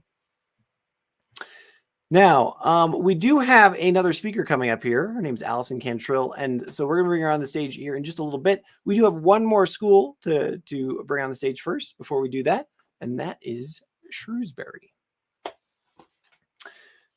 The Shrewsbury International Schools at Riverside, so they have two campuses. One is on Riverside, and one is called their city campus.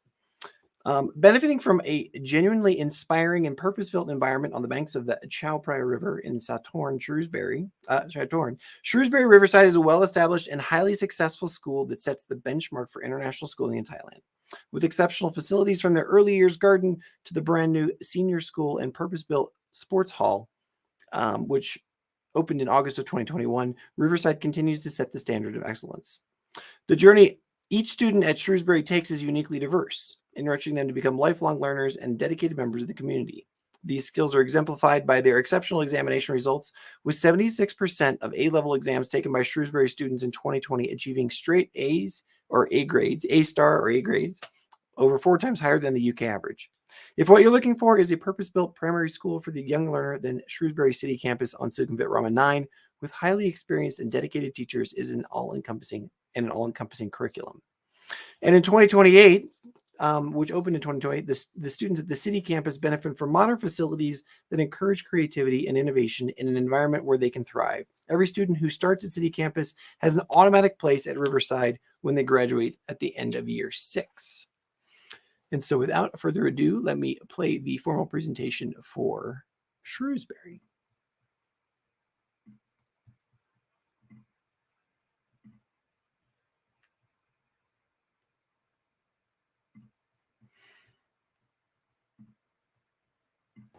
Welcome to Shrewsbury International School, Bangkok. Shrewsbury International School, Bangkok has one school and 2 campuses. I'm Amanda Dennison and I'm founding principal here at City Campus, and before that I was the vice principal and head of the primary school at our Riverside campus. I'm joined today by Mr. Miller, who is the principal at Riverside this coming August 2022. City Campus caters for children from age 2 through to 11. At 11, they have a guaranteed place for year 7 at our Riverside campus with Mr. Miller. So hi, thanks Amanda. I'm Rob Miller and I'll be the principal of the Riverside campus from August 2022. But it's actually a bit like Amanda, my 12th year working for Shrewsbury Bangkok, and I'm currently the vice principal head of senior at the school. Shrewsbury Riverside is the campus that's located in the Satong region next to Jarangkrung Road. It offers the British curriculum for children from age 3 up to age 18, and with the older children that includes GCSE qualifications and also A-levels. City Campus is located in Rama 9 and we offer the early years foundation curriculum and the English national curriculum to all our children. City Campus, our environment is designed specifically for primary age children. That's what makes us very unique within Bangkok. Our early year setting, for example, is just truly magical. The children have access to indoor and outdoor space.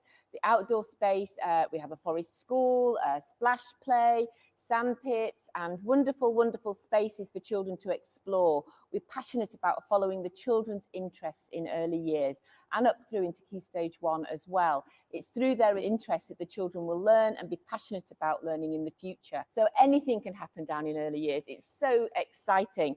The children even go to the resource cupboard to decide what they want to put out for their learning. And we have open-ended tasks, open-ended playful tasks that the children navigate and decide what they want to do and become very early decision makers. With this great foundation in our early years, as the children move up into Key Stage 1, we continue the children following their interests to a certain degree, because that foundation of decision making, risk taking, having a go, good communication skills and social skills is built upon in terms of the curriculum and their learning and their progression within the curriculum. So as they move up through the school, upper Key Stage 1 and into Key Stage 2, we start a topic-based approach where we contextualize a topic to suit our children, our unique children here at City Campus, and the contextualization of being a school in Thailand. So the Riverside campus has been there since 2003 and mirrors the provision of the City Campus in its junior phase. So we have the same sort of creative play-based learning approach down in early years with our new early years garden. And actually the whole pre-prep building in Riverside campus is being refurbished over the summer this year. And then also we mirror the topic-based learning approach at Key Stage 1 and 2.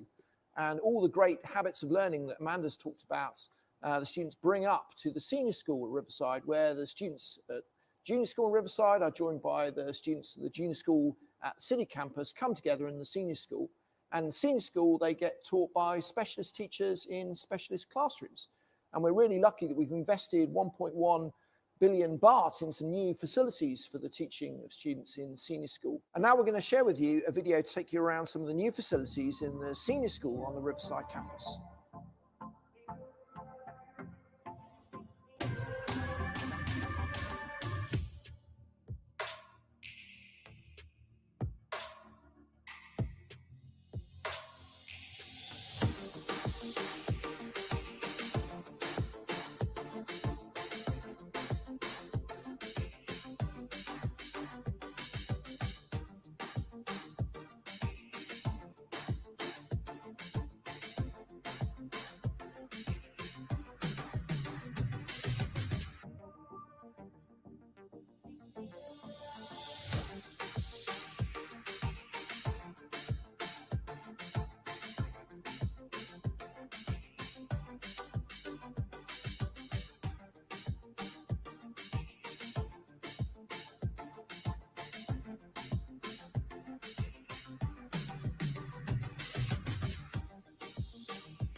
New this year at City Campus, we're really proud to share with you that we've opened our very first nursery class, which is very exciting to have 2- and 3-year-olds in our school community, and it allows siblings to join the school earlier and new families to join the school. It's ever so popular. Thinking of our early years as well, and I'm scanning around that beautiful garden, we've really enhanced and enlarged the space where our forest school is.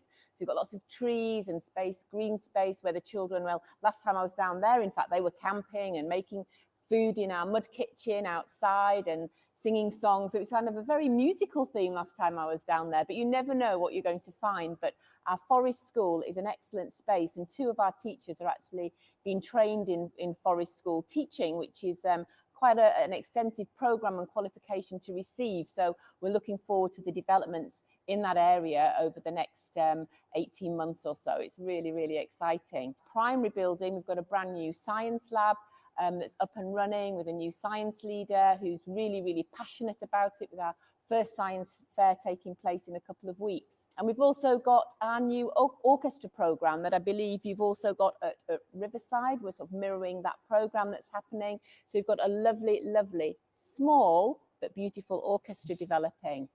Rob, how about you? Yeah, so we have the same orchestra program at Riverside. It mirrors that, the one at City Campus. So students from age 7 actually get given an instrument by the school to learn that year. They actually learn it as part of their curriculum music lessons in the school. We actually see quite a lot of it at the moment out in the school. It's allowed them to really develop the skills of both mastering the instruments, but also a bit of music making. So the time they get older, when they're around sort of 10, 11, they've got the skills, all of them, to join any one of the ensembles or orchestras that's available either in the junior school, as it is in City Campus, or in the senior school at Riverside. So the facilities are amazing and it's brilliant, but actually none of that matters without our fantastic teaching staff across both campuses. We put a lot of time and effort into recruiting the best teachers possible. They're all incredibly experienced, all fully qualified, mostly from the UK actually, and we devote an enormous amount actually to offering them even more training experiences at the school.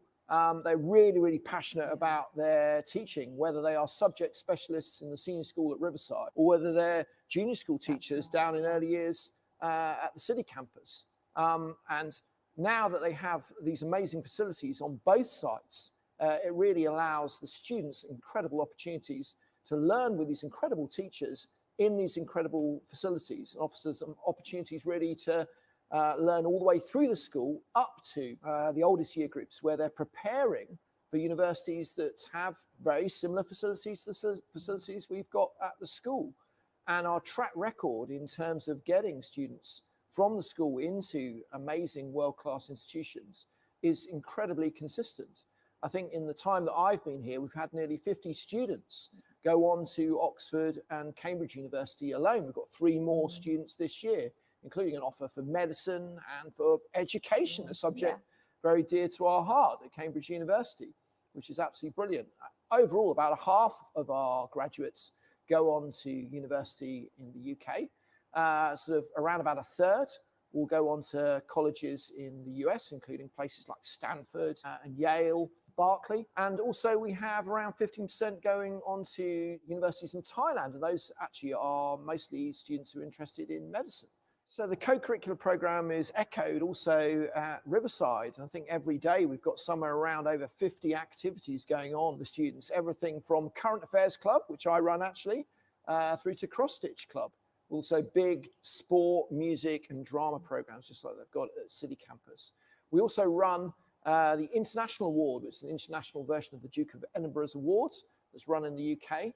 We also run the extended project qualification up for our oldest students, which allows them to pursue a research project of their own choice. We've had everything from building a canal across Thailand to developing anti-cancer drugs. It's one that I recently supervised as well. Thank you for listening to us. That summarises what we have to say about Shrewsbury, Bangkok. There's a link on the screen which will take you to our website, which will tell you all about our admissions processes and how to get in touch with our team if you would like to come and meet us and hear more about our campuses and have a tour around. We look forward to meeting you.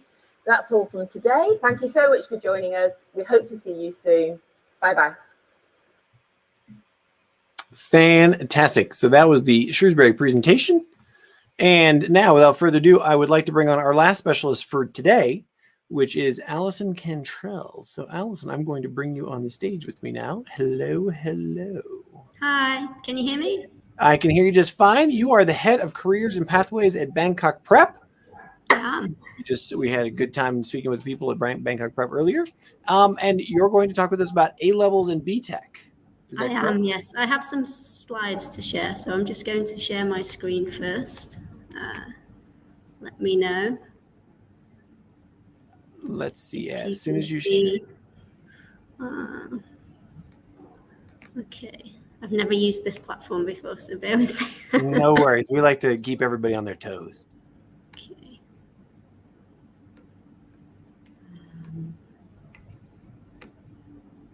Nope. Can you see the little share? I can. Here we are. I think you might see. Can you see my slideshow? Shazam, I can. I'm going to add it to the stream now. We are cooking with gas, as we say where I'm from. Thank you. So, hi everybody, welcome, and thank you very much for the opportunity to talk to you today. I've tried to listen in where possible to some of the other presentations, and it's been really interesting to hear all of the different schools talk about what you offer. I'm going to talk specifically about pathways in secondary school, and even more specifically pathways post-16, so what we offer in terms of our sixth form curriculum.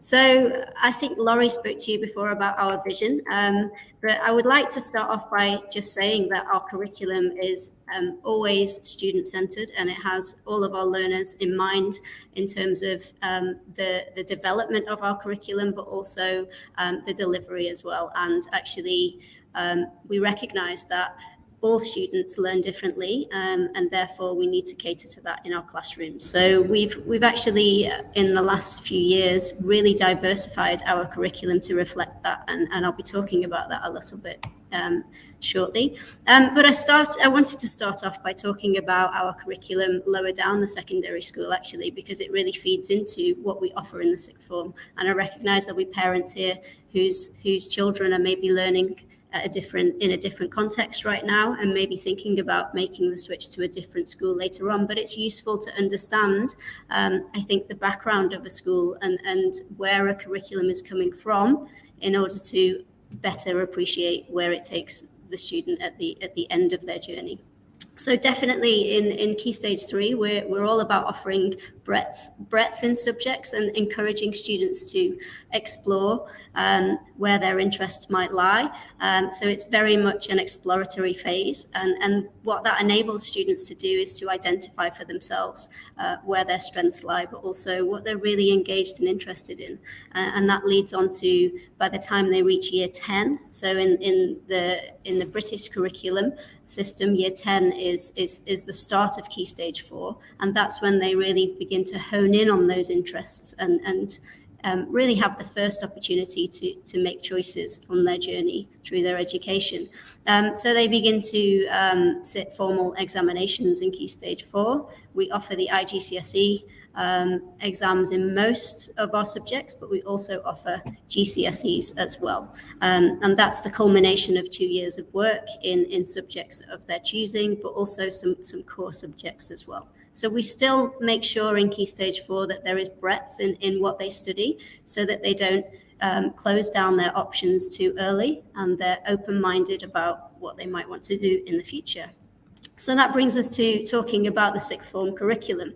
And very much our curriculum for sixth form students is geared towards encouraging them to become more independent and more autonomous in how they learn, so they're better prepared for higher education pathways or whatever pathways suit them best. So we design the curriculum to ensure that it's flexible and still offers some breadth whilst embracing the different needs that we recognise our students have. There's very much a focus on holistic development, and I'll talk about that briefly. But what we mean by that is developing the whole child and ensuring that they're not just about the academics. And it's great to hear actually other schools talking about this, about how the well-being is really important and ensuring that they have interests outside of their studies. Maybe that's more important than ever now, actually. So we do make sure that our curriculum is tailored towards that, and we support all of their future endeavours and interests. So we offer A-level courses, and these can be linear or modular. So what that means is when they choose their A-levels, some subjects will assess their learning and their understanding on a regular basis, and they might have exams at certain points within Year 12 and Year 13, and they will sit what are called AS exams at the end of Year 12 and come out with a grade. Some courses are not designed that way, and they are linear, which means that they don't sit their eventual exam until the end of the 2 years. So there are some subtle differences in how the courses are designed.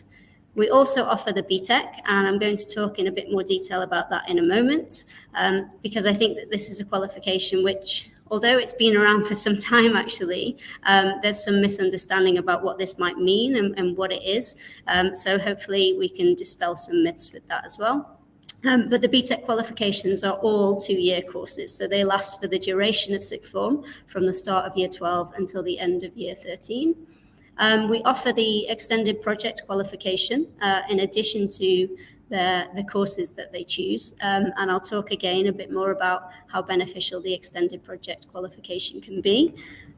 Community service, so we encourage all of our students to be service learners and to give back to the community in some way. And it's really amazing at Bangkok how much the students embrace this and how much they want to do this. We do have a Smile Club. We have all sorts of initiatives working with underprivileged members of the community. And we really pride ourselves on the partnerships that we're developing there to ensure that students are understanding what the world needs, and they're developing themselves to ensure that they do offer the world something when they leave school. We also have a curriculum called Futures, which allows them to prepare for university applications, career guidance, planning for gap years, and so on and so forth as well.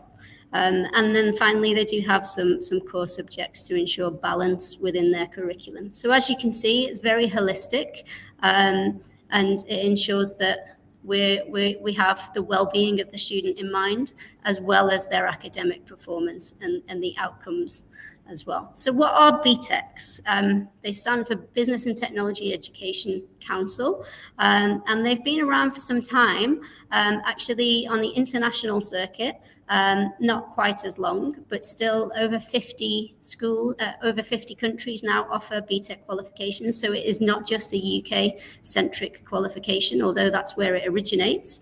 And they are perfect for students who want to explore subjects from a career perspective. So oftentimes parents will ask, is a BTEC easier than an A-level? And the response to that is, it doesn't really work like that. So it's not about difficulty, it's not about challenge, it's more to do with the learner's preferred learning style. So if they prefer to be assessed in coursework, for example, if they don't particularly like examinations and they perform better over a period of time, then a BTEC might be a good fit for them. And likewise, if they like to be more practical in their learning and producing artifacts and products whilst they're learning important knowledge and skills, then it's also a great fit. So there's a real recognition with BTECs that they perfectly develop employability qualities as well, which can be really, really useful in the real world, as we know, and potentially filling the skills gap as well, so that students are not just collecting knowledge at school and then collecting more knowledge at university with no real way of knowing how to apply that knowledge. At the moment, we offer BTECs in business, in sport, and in travel and tourism, but we also have plans to introduce IT BTEC and music BTEC as well. So we're really trying to offer a diverse range of subjects and interests for our students. And I think it's really important to note as well that many of our students might study a BTEC alongside A levels as well, and they mix and match their qualifications quite a bit, and that works really well for some students when they need a bit more support in managing their workload. I also mentioned the EPQ, so I'm just going to talk briefly about why we offer the EPQ and how great it is for students preparing for further education and higher education. It's a really well recognized, it's the extended project qualification, and it's a really, really well recognized qualification worldwide. In the UK, it can also equate to UCAS points, so it can bolster an application to university, and it can be the difference between them receiving an offer or not as well. So if they see that they studied the EPQ, it can give them some bonus points as well. But it's also recognized throughout the rest of the world because universities recognize that a student who has gone through the extended project qualification will have developed certain skills in academic writing, in research, in exploring their interests. It's a great way for students to demonstrate their interests in a great deal of depth. And also to manage their time, because a huge part of this qualification is project management and time management, which many of our students on reflection say is the most difficult part of it for them. And these are some pictures of our presentations that took place last year. We have all kinds of different topics and interesting artifacts that are produced in 5,000 word essays. It's a fantastic complement to a sixth form curriculum. And finally, I'd just like to note that whatever qualifications a student chooses to study at Bangkok Prep, it's very diverse in what we offer, but it also supports a diverse range of interests and future aspirations. So this is a breakdown of where our students in this year's cohort have applied to. As you can see, really diverse. A large majority apply to the UK, but we also have quite a few students applying to the US and obviously Thailand as well.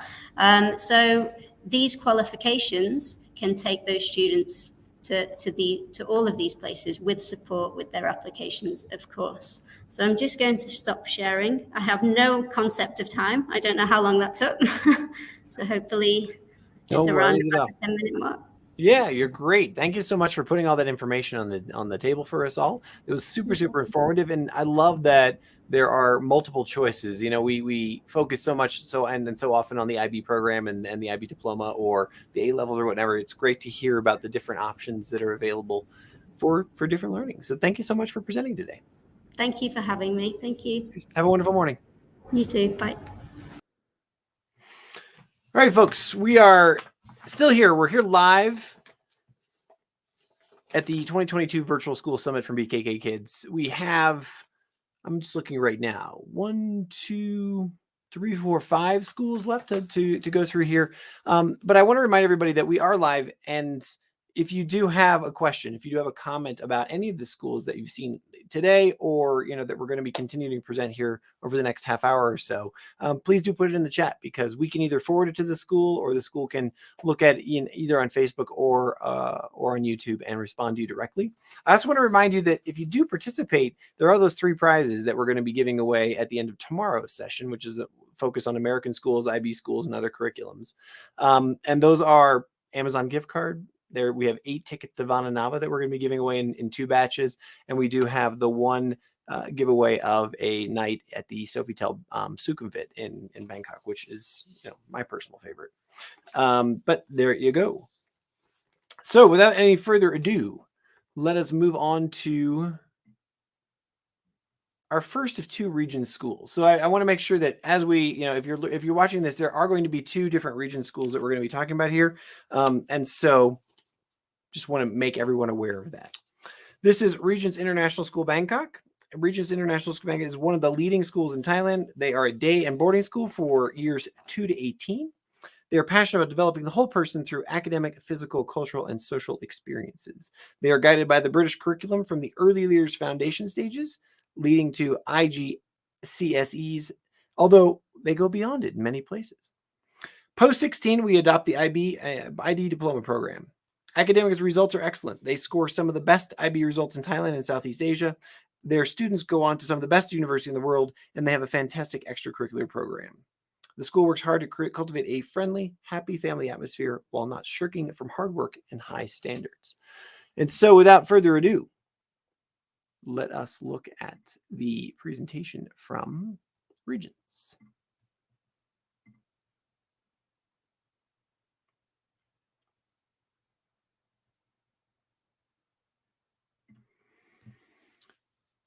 Okay.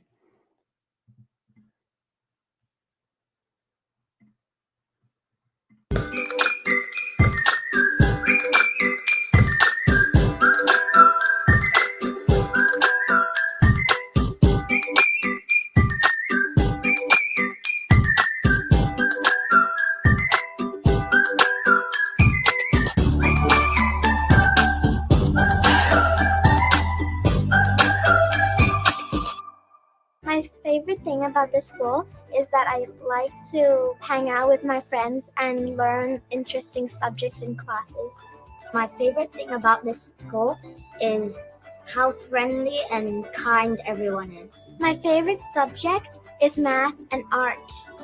First of all, art, because I like being creative, and in art I get to let my creativity go wild. There are a lot of good teachers in this school. What do I like about the teachers? I think a good teacher is someone who can make us enjoy learning. Someone who can make the subjects exciting. At Regents, the teachers know how to make the subject fun. I like how kind and humorous they are to help us study and make us entertained while we are studying either something like literature or math. I really like the school environment. I feel that Regents is like a very large family. We're tightly knitted. And what I really like about Regents is that everyone is really close, and we're like a family, and everyone is very warm and welcoming. The one word to describe it is welcoming. Similar to Harry Potter, we have 4 houses. We have the green crocodile, the best house if I may say so myself, yellow tiger, red dragons, and blue house. First of all, she's from Green House, which means she's Slytherin. You're the bad guy.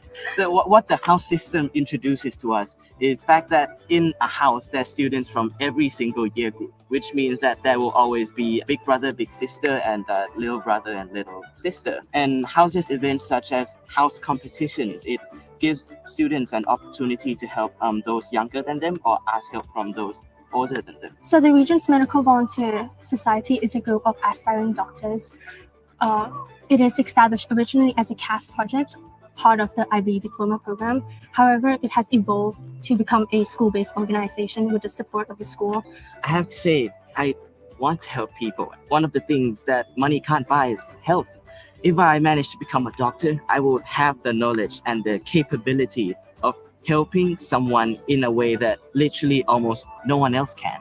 For me, the key word is opportunity. The amount of opportunity that you receive once you join this school, it's tremendous and it's amazing. This school also provides us with a very diverse course of academics, which allows us to try new things out to make sure that what the career path that we've chosen is the one that we truly want. All Regents have offered me countless opportunities to develop my characters and ability that equips me for university. Regents has offered me many chances to hone my leadership skills through positions such as head girl, vice house captain, and vice president of the student council. Being a bonus student here is really cool because we are able to meet lots of new friends from all around the world. I think it's very cool because we are able to learn where they are from and what they like to do. Being a boarding student is like having a second home in Bangkok, where you're always in a safe environment. What I like most about the boarding house is that you have a balanced life. You can do whatever you want for most of the days. You also have a range of different activities to choose from, that we can learn how to manage our time, money, and resources. There are many advantages of being a bonus student, such as we are able to learn how to become independent for our future life. We are able to learn new skills that are important to us. Here at Regents, we ensure that our teachers are the best of the best. We employ experience. We employ teachers that have a caring, professional attitude and embody the spirit that we hold so dear at Regents. The British National Curriculum teaches children a broad depth of knowledge. We teach English, maths, science, history and geography. We also have specialist teachers who teach PE, swimming, Thai, Mandarin. We are extremely fortunate to have such specialist teachers at our school. The British National Curriculum teaches children from the ages of 2 to 11. 3 phases consist of preschool nursery, early years foundation stage, and primary school. My central role is to make sure that everybody is clear about the school's vision and the direction that we're heading in. So I work closely with the board and the senior leadership team in strategically planning for the future, looking at aspects such as curriculum, enrichment, well-being and campus development. Our key aim all the time is to ensure that our students, all the way from early years to the sixth form, that they are well prepared for university, but also for careers and for the world. In terms of university destinations, our students go to States, they go to Canada, they go to prestigious universities in the UK, but also they go to excellent universities here in Thailand and Southeast Asia. So for us as parents, our children are the most important, and that's non-negotiable. We want the best for them all the time. And we look at 2 main things. One is the academic level, the experience of the school, the experience of the staff, the teachers. And the second one is, of course, the welcoming environment. We try to imagine how happy the children will be there. And that's the most important for us. And at Regents, we found both of that. First, their experience, their staff expertise, the availability of the extracurricular activities, and of course, the emphasis that they put on excellence in everything they do. But also the warm environment, the caring teachers, the amazing admission staff that helped us feel so welcome from the first moment we walked in. Our vision is to bring out the best in everyone. This is everyone in the school community, students and staff. The school's mission is taken from that of the founder and current chairman of the board, Dr. Virachai Techavivid.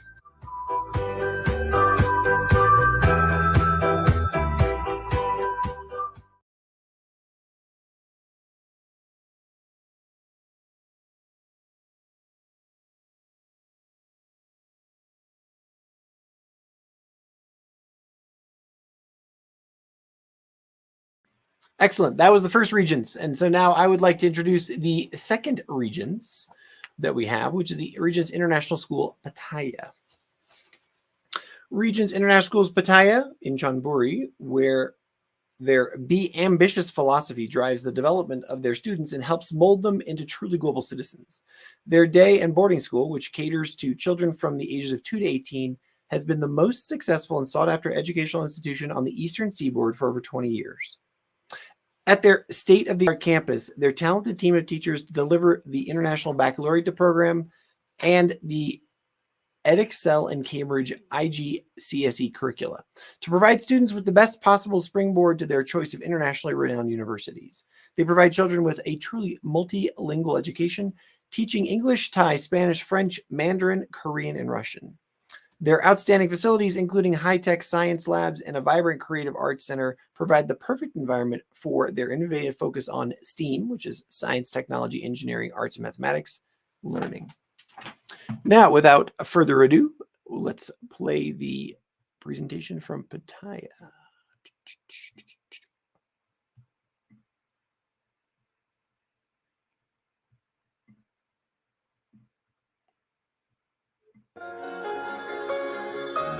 Regents is not a traditional education. We pride ourselves in transforming teaching and learning. This is about the teacher being a facilitator and really helping the children develop those 21st century skills. One of the great parts about our school here is not just the wonderful academic aspect inside the classroom, but we can draw on the expertise of our collaborations with Juilliard, with MIT and with Round Square that focus on actually developing a whole child. I have friends from all over the world. They bring their different talents and culture into our learning, and that's really great. The International Baccalaureate Diploma Programme has been at Regents for a number of years. With the diploma, our students are able to go on to any university around the world. It's fundamental in terms of developing the students across a breadth of subjects. One of the reasons my parents chose Regents is because the vast opportunities that Regents present to the students. Every year we have a Round Square trip, and all these trips have really opened my eyes into service work. Round Square is an organisation that was started about 50 years ago that believed that students didn't necessarily just need academic skills when they left school. They need a sense of compassion, they need to offer service to others, they need a bit of adventure in their lives. We had looked at several different schools within the area. I felt quite confident that we were coming to a nice, warm community. There's not a day that goes by where I can think that my children haven't loved being here. I think that my times in Regents has not only developed me in the classroom, but also developed me to become more well-rounded person. We are educating our students in a whole host of different values that are going to help them make decisions in their future. In 2009, I was a gap student here at Nord Anglia, and having spent the year here and seeing the opportunities that children had, I went straight back to get my teaching degree and came back to Nord Anglia. Seeing how someone was able to get the best out of children and show them what they are capable of doing, that's something that really resonated with me. Patio itself has pretty much everything anyone could want. I'm here with my wife, Teresa. The great joy of being able to work here is that I don't have to compromise in terms of what I do socially, what I do professionally. I really get the opportunity to experience everything I want to experience. We were able to embrace them as a teaching couple and really help them get to know the area, get to know the school. One of the major benefits of working at Regents International School Patio is part of the Nord Anglia umbrella. Our teachers have the opportunity to continue to learn, to continue to strive for excellence. I've got aspirations to go further, and I certainly think this is a place that can develop me. I'm able to draw on the expertise of a number of people on a global basis from schools all around the world. The professional learning opportunities he's had has really given him the confidence to take his teaching to the next level. We collaborate with MIT, which is geared all towards STEAM. We've done a lot of project-based learning, and I want to teach them the explicit skills and show them what they are capable of doing. We're preparing them for a world that we don't know what it's going to be yet. In the end, the things that the children achieve were far beyond my expectations. I really get the opportunity to experience everything I want here at Regents, and I absolutely love every single second of it.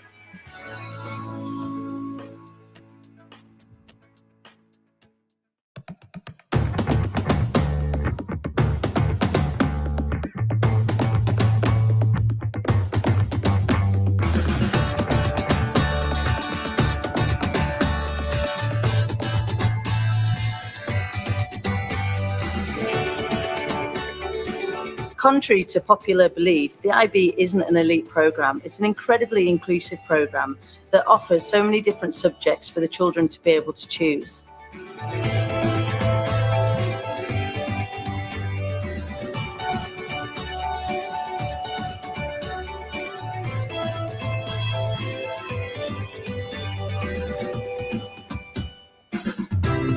The IBDP is one of the best qualifications prior to university, what they call the IB Core, which constitutes extended essay, theory of knowledge and creativity, action and service, set students up to university far better than any other qualification.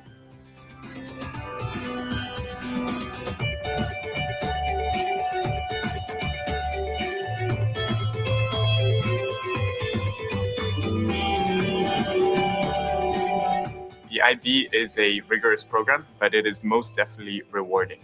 The course has really taught me how to remain organized, to manage my time well, and it has put a lot of weight on remaining balanced. It's really nice to see how you develop as a student, but also as a person throughout these 2 years.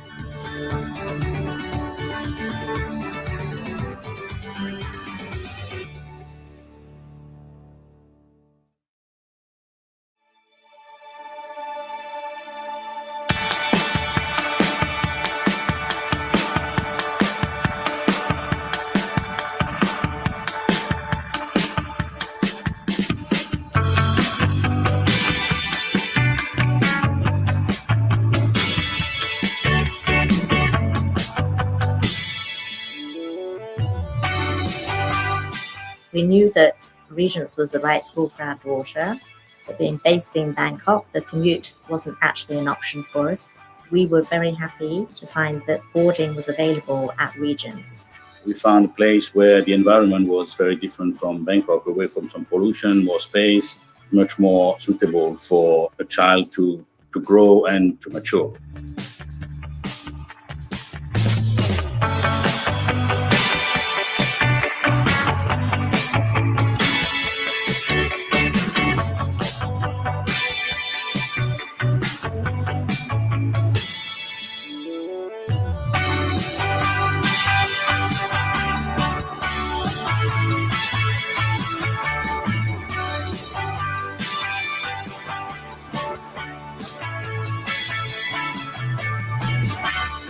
Our boarders have access to additional support during their prep time, where teachers help with their specialist subjects.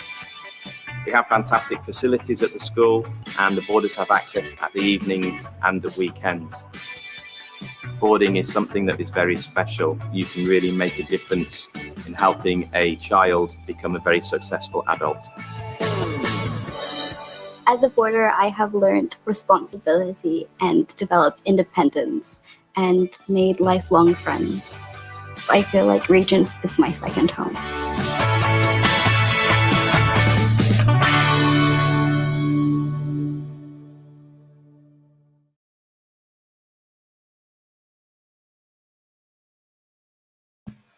All right, fantastic.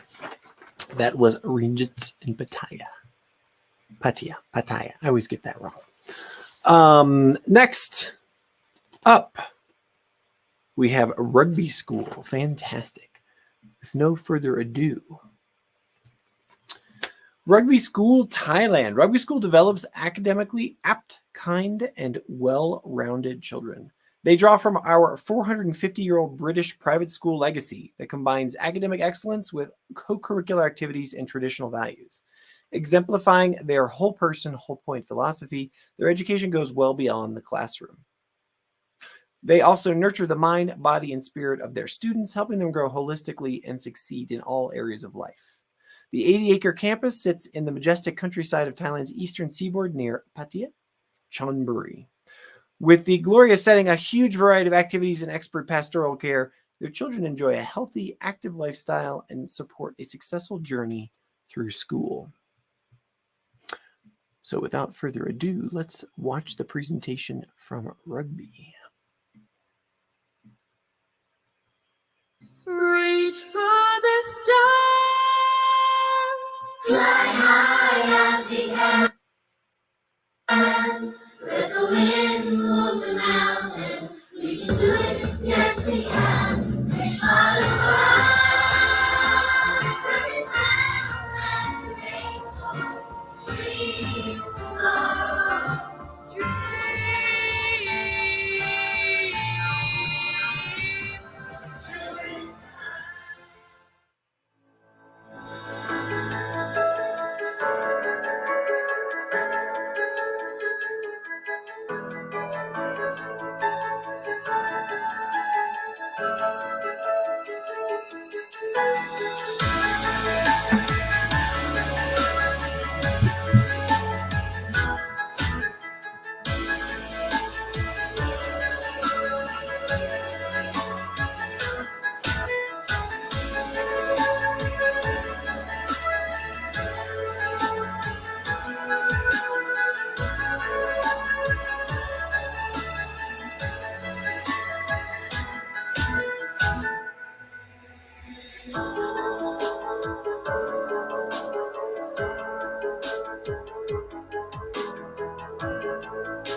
Super fantastic. Thank you, Rugby School. And I am happy to also announce that Rugby School has a special promotion for everyone who is joining us now for the 2022 Virtual School Summit from BKK Kids, that there is a free application fee for anyone who applies to Rugby School or registers for a tour during the event.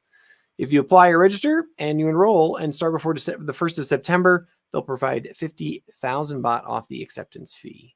That's a fantastic promotion. So for everybody who is either live with us today or watching the recording in the near future, obviously, give them a shout and you can apply this promotion.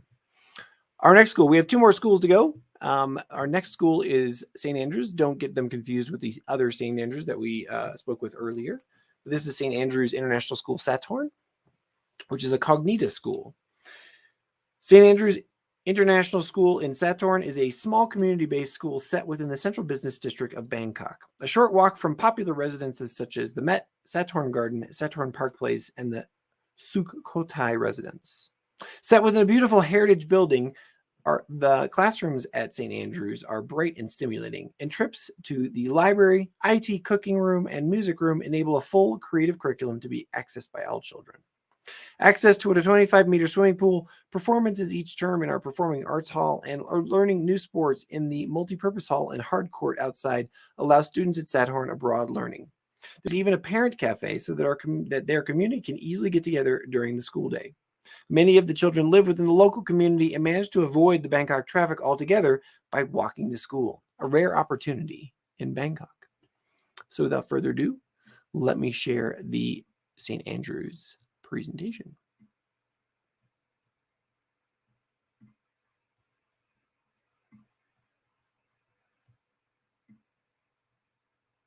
Nope. There we go.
Excelente, as they say where I'm from.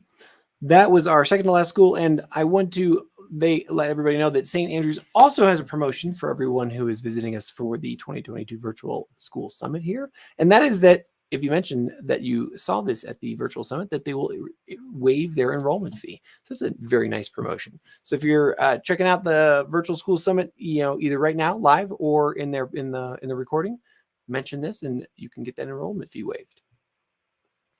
Now, finally, without any panache or further ado, our final school for today, which is our British session. Remember that we do have a session tomorrow that we're going to be going over American school curriculum, IB schools, and other curriculums that are maybe not one of those two, don't fit into any of those buckets nicely.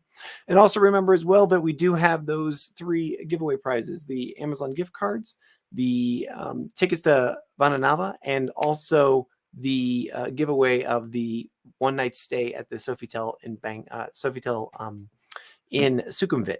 So if you would like to participate tomorrow, you can, get your name in the hat to draw those for, to win one of those prizes, which would be very exciting. I'm very much looking forward to giving those away as well.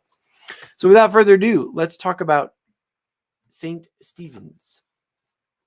St. Stephen's International School aims to provide a truly international education while maintaining the values and customs that are so important to our Thai community. East certainly does meet West at St. Stephen's in the best possible way. Their campus communities are happy and caring. Whether in urban Bangkok or in the beautiful environment of Khao Yai, staff, students, and parents all contribute to the special family atmosphere, which is apparent to even the casual visitor. And here it is, friends, the presentation from St. Stephen's.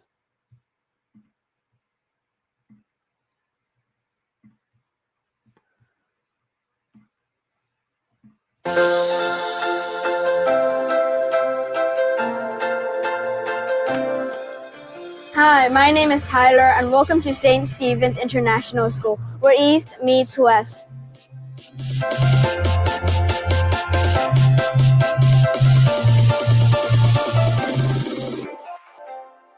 Vivian, Mia. My favorite art is painting, design. Yeah, I know. You can just take a leaf and then you can paint it any color and then you can just stick it down on paper.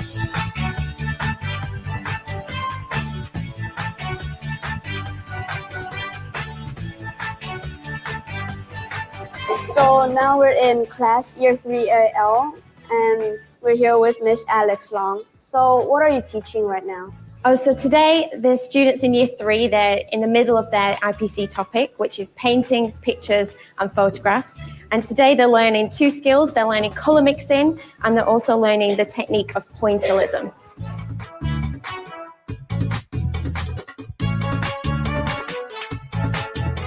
This is the St. Stephen's football pitch. It's where we have competitions and learn football here.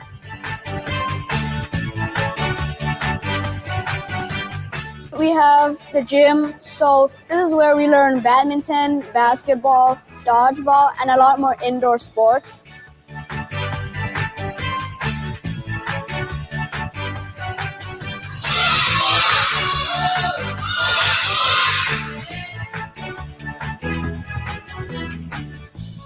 Western music. My name is Celia Barthman, and I'm teaching primary Western music. Our students have a great time in music at St. Stephen's. It's a really important part of their education. It's an important part of their brain development, of their creative expression skills. It will take them all the way through the rest of their lives. It's a wonderful program because our students take Thai music and they also take Western music, and they have a different skill set for each type of music class they take. So my name is Ron, and I'm from year 11. Last thing that happened last month, I was in the school play, Greece. So could you tell me a little bit about your character and what your character does in the play? My character is Rizzo. She's an independent, kind of rebellious character.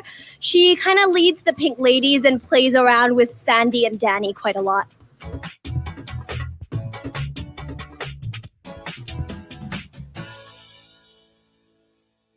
So I'm here with Mr. John, the principal here at St. Stephen, to ask him about important aspects of school life. Mr. John, I take a lot of pride in this school, and I'm sure you do too. So may I ask you, what is the most inspirational moment here at St. Stephen for you? I don't think I could pin things down to a moment. I think things have changed gradually in my time here.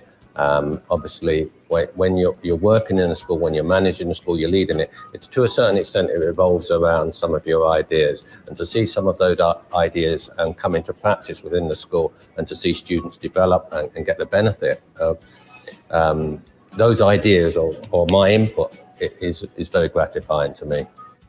Well, there's so many pieces to the jigsaw. It's not just the education in the classroom, it's their welfare, their well-being, it's the happiness of their parents as well as themselves, but also the opportunities that we have to offer beyond the curriculum. And all of those things are very important, and they're all part of a bigger jigsaw. But can you tell me about the differences? Why do you think East meets West is so important for our school? But basically, we're incorporating the best of Western education into Thai language and culture. We value and respect both, and I think parents choose us for this particular reason. I think it's a really nice, comfortable combination. In some of the very international schools, they lose the Thainess, and we're a bit of a blended family, and so it's really nice to enjoy the best of both worlds. Like today, the Songkran event here.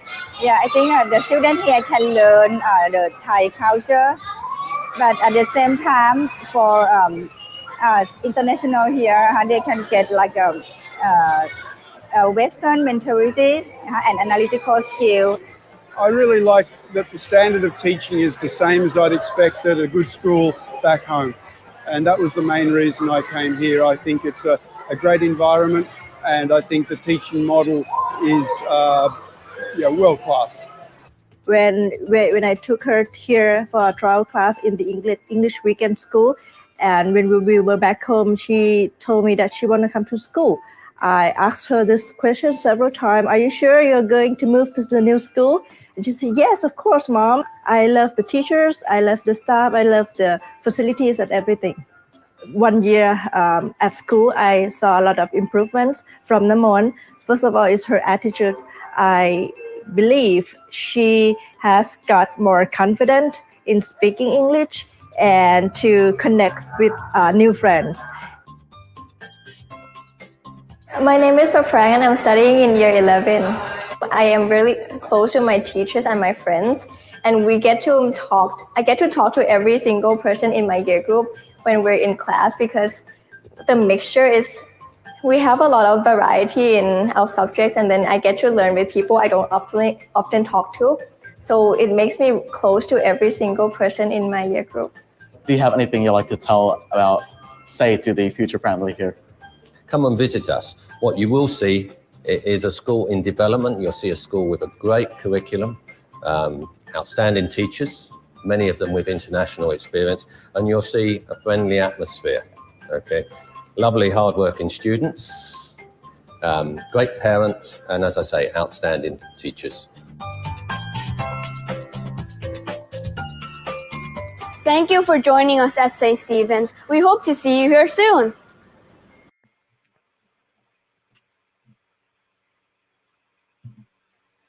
Fantastic. Ladies and gentlemen, you have come to the end of the first day of the 2022 Virtual School Summit from BKK Kids.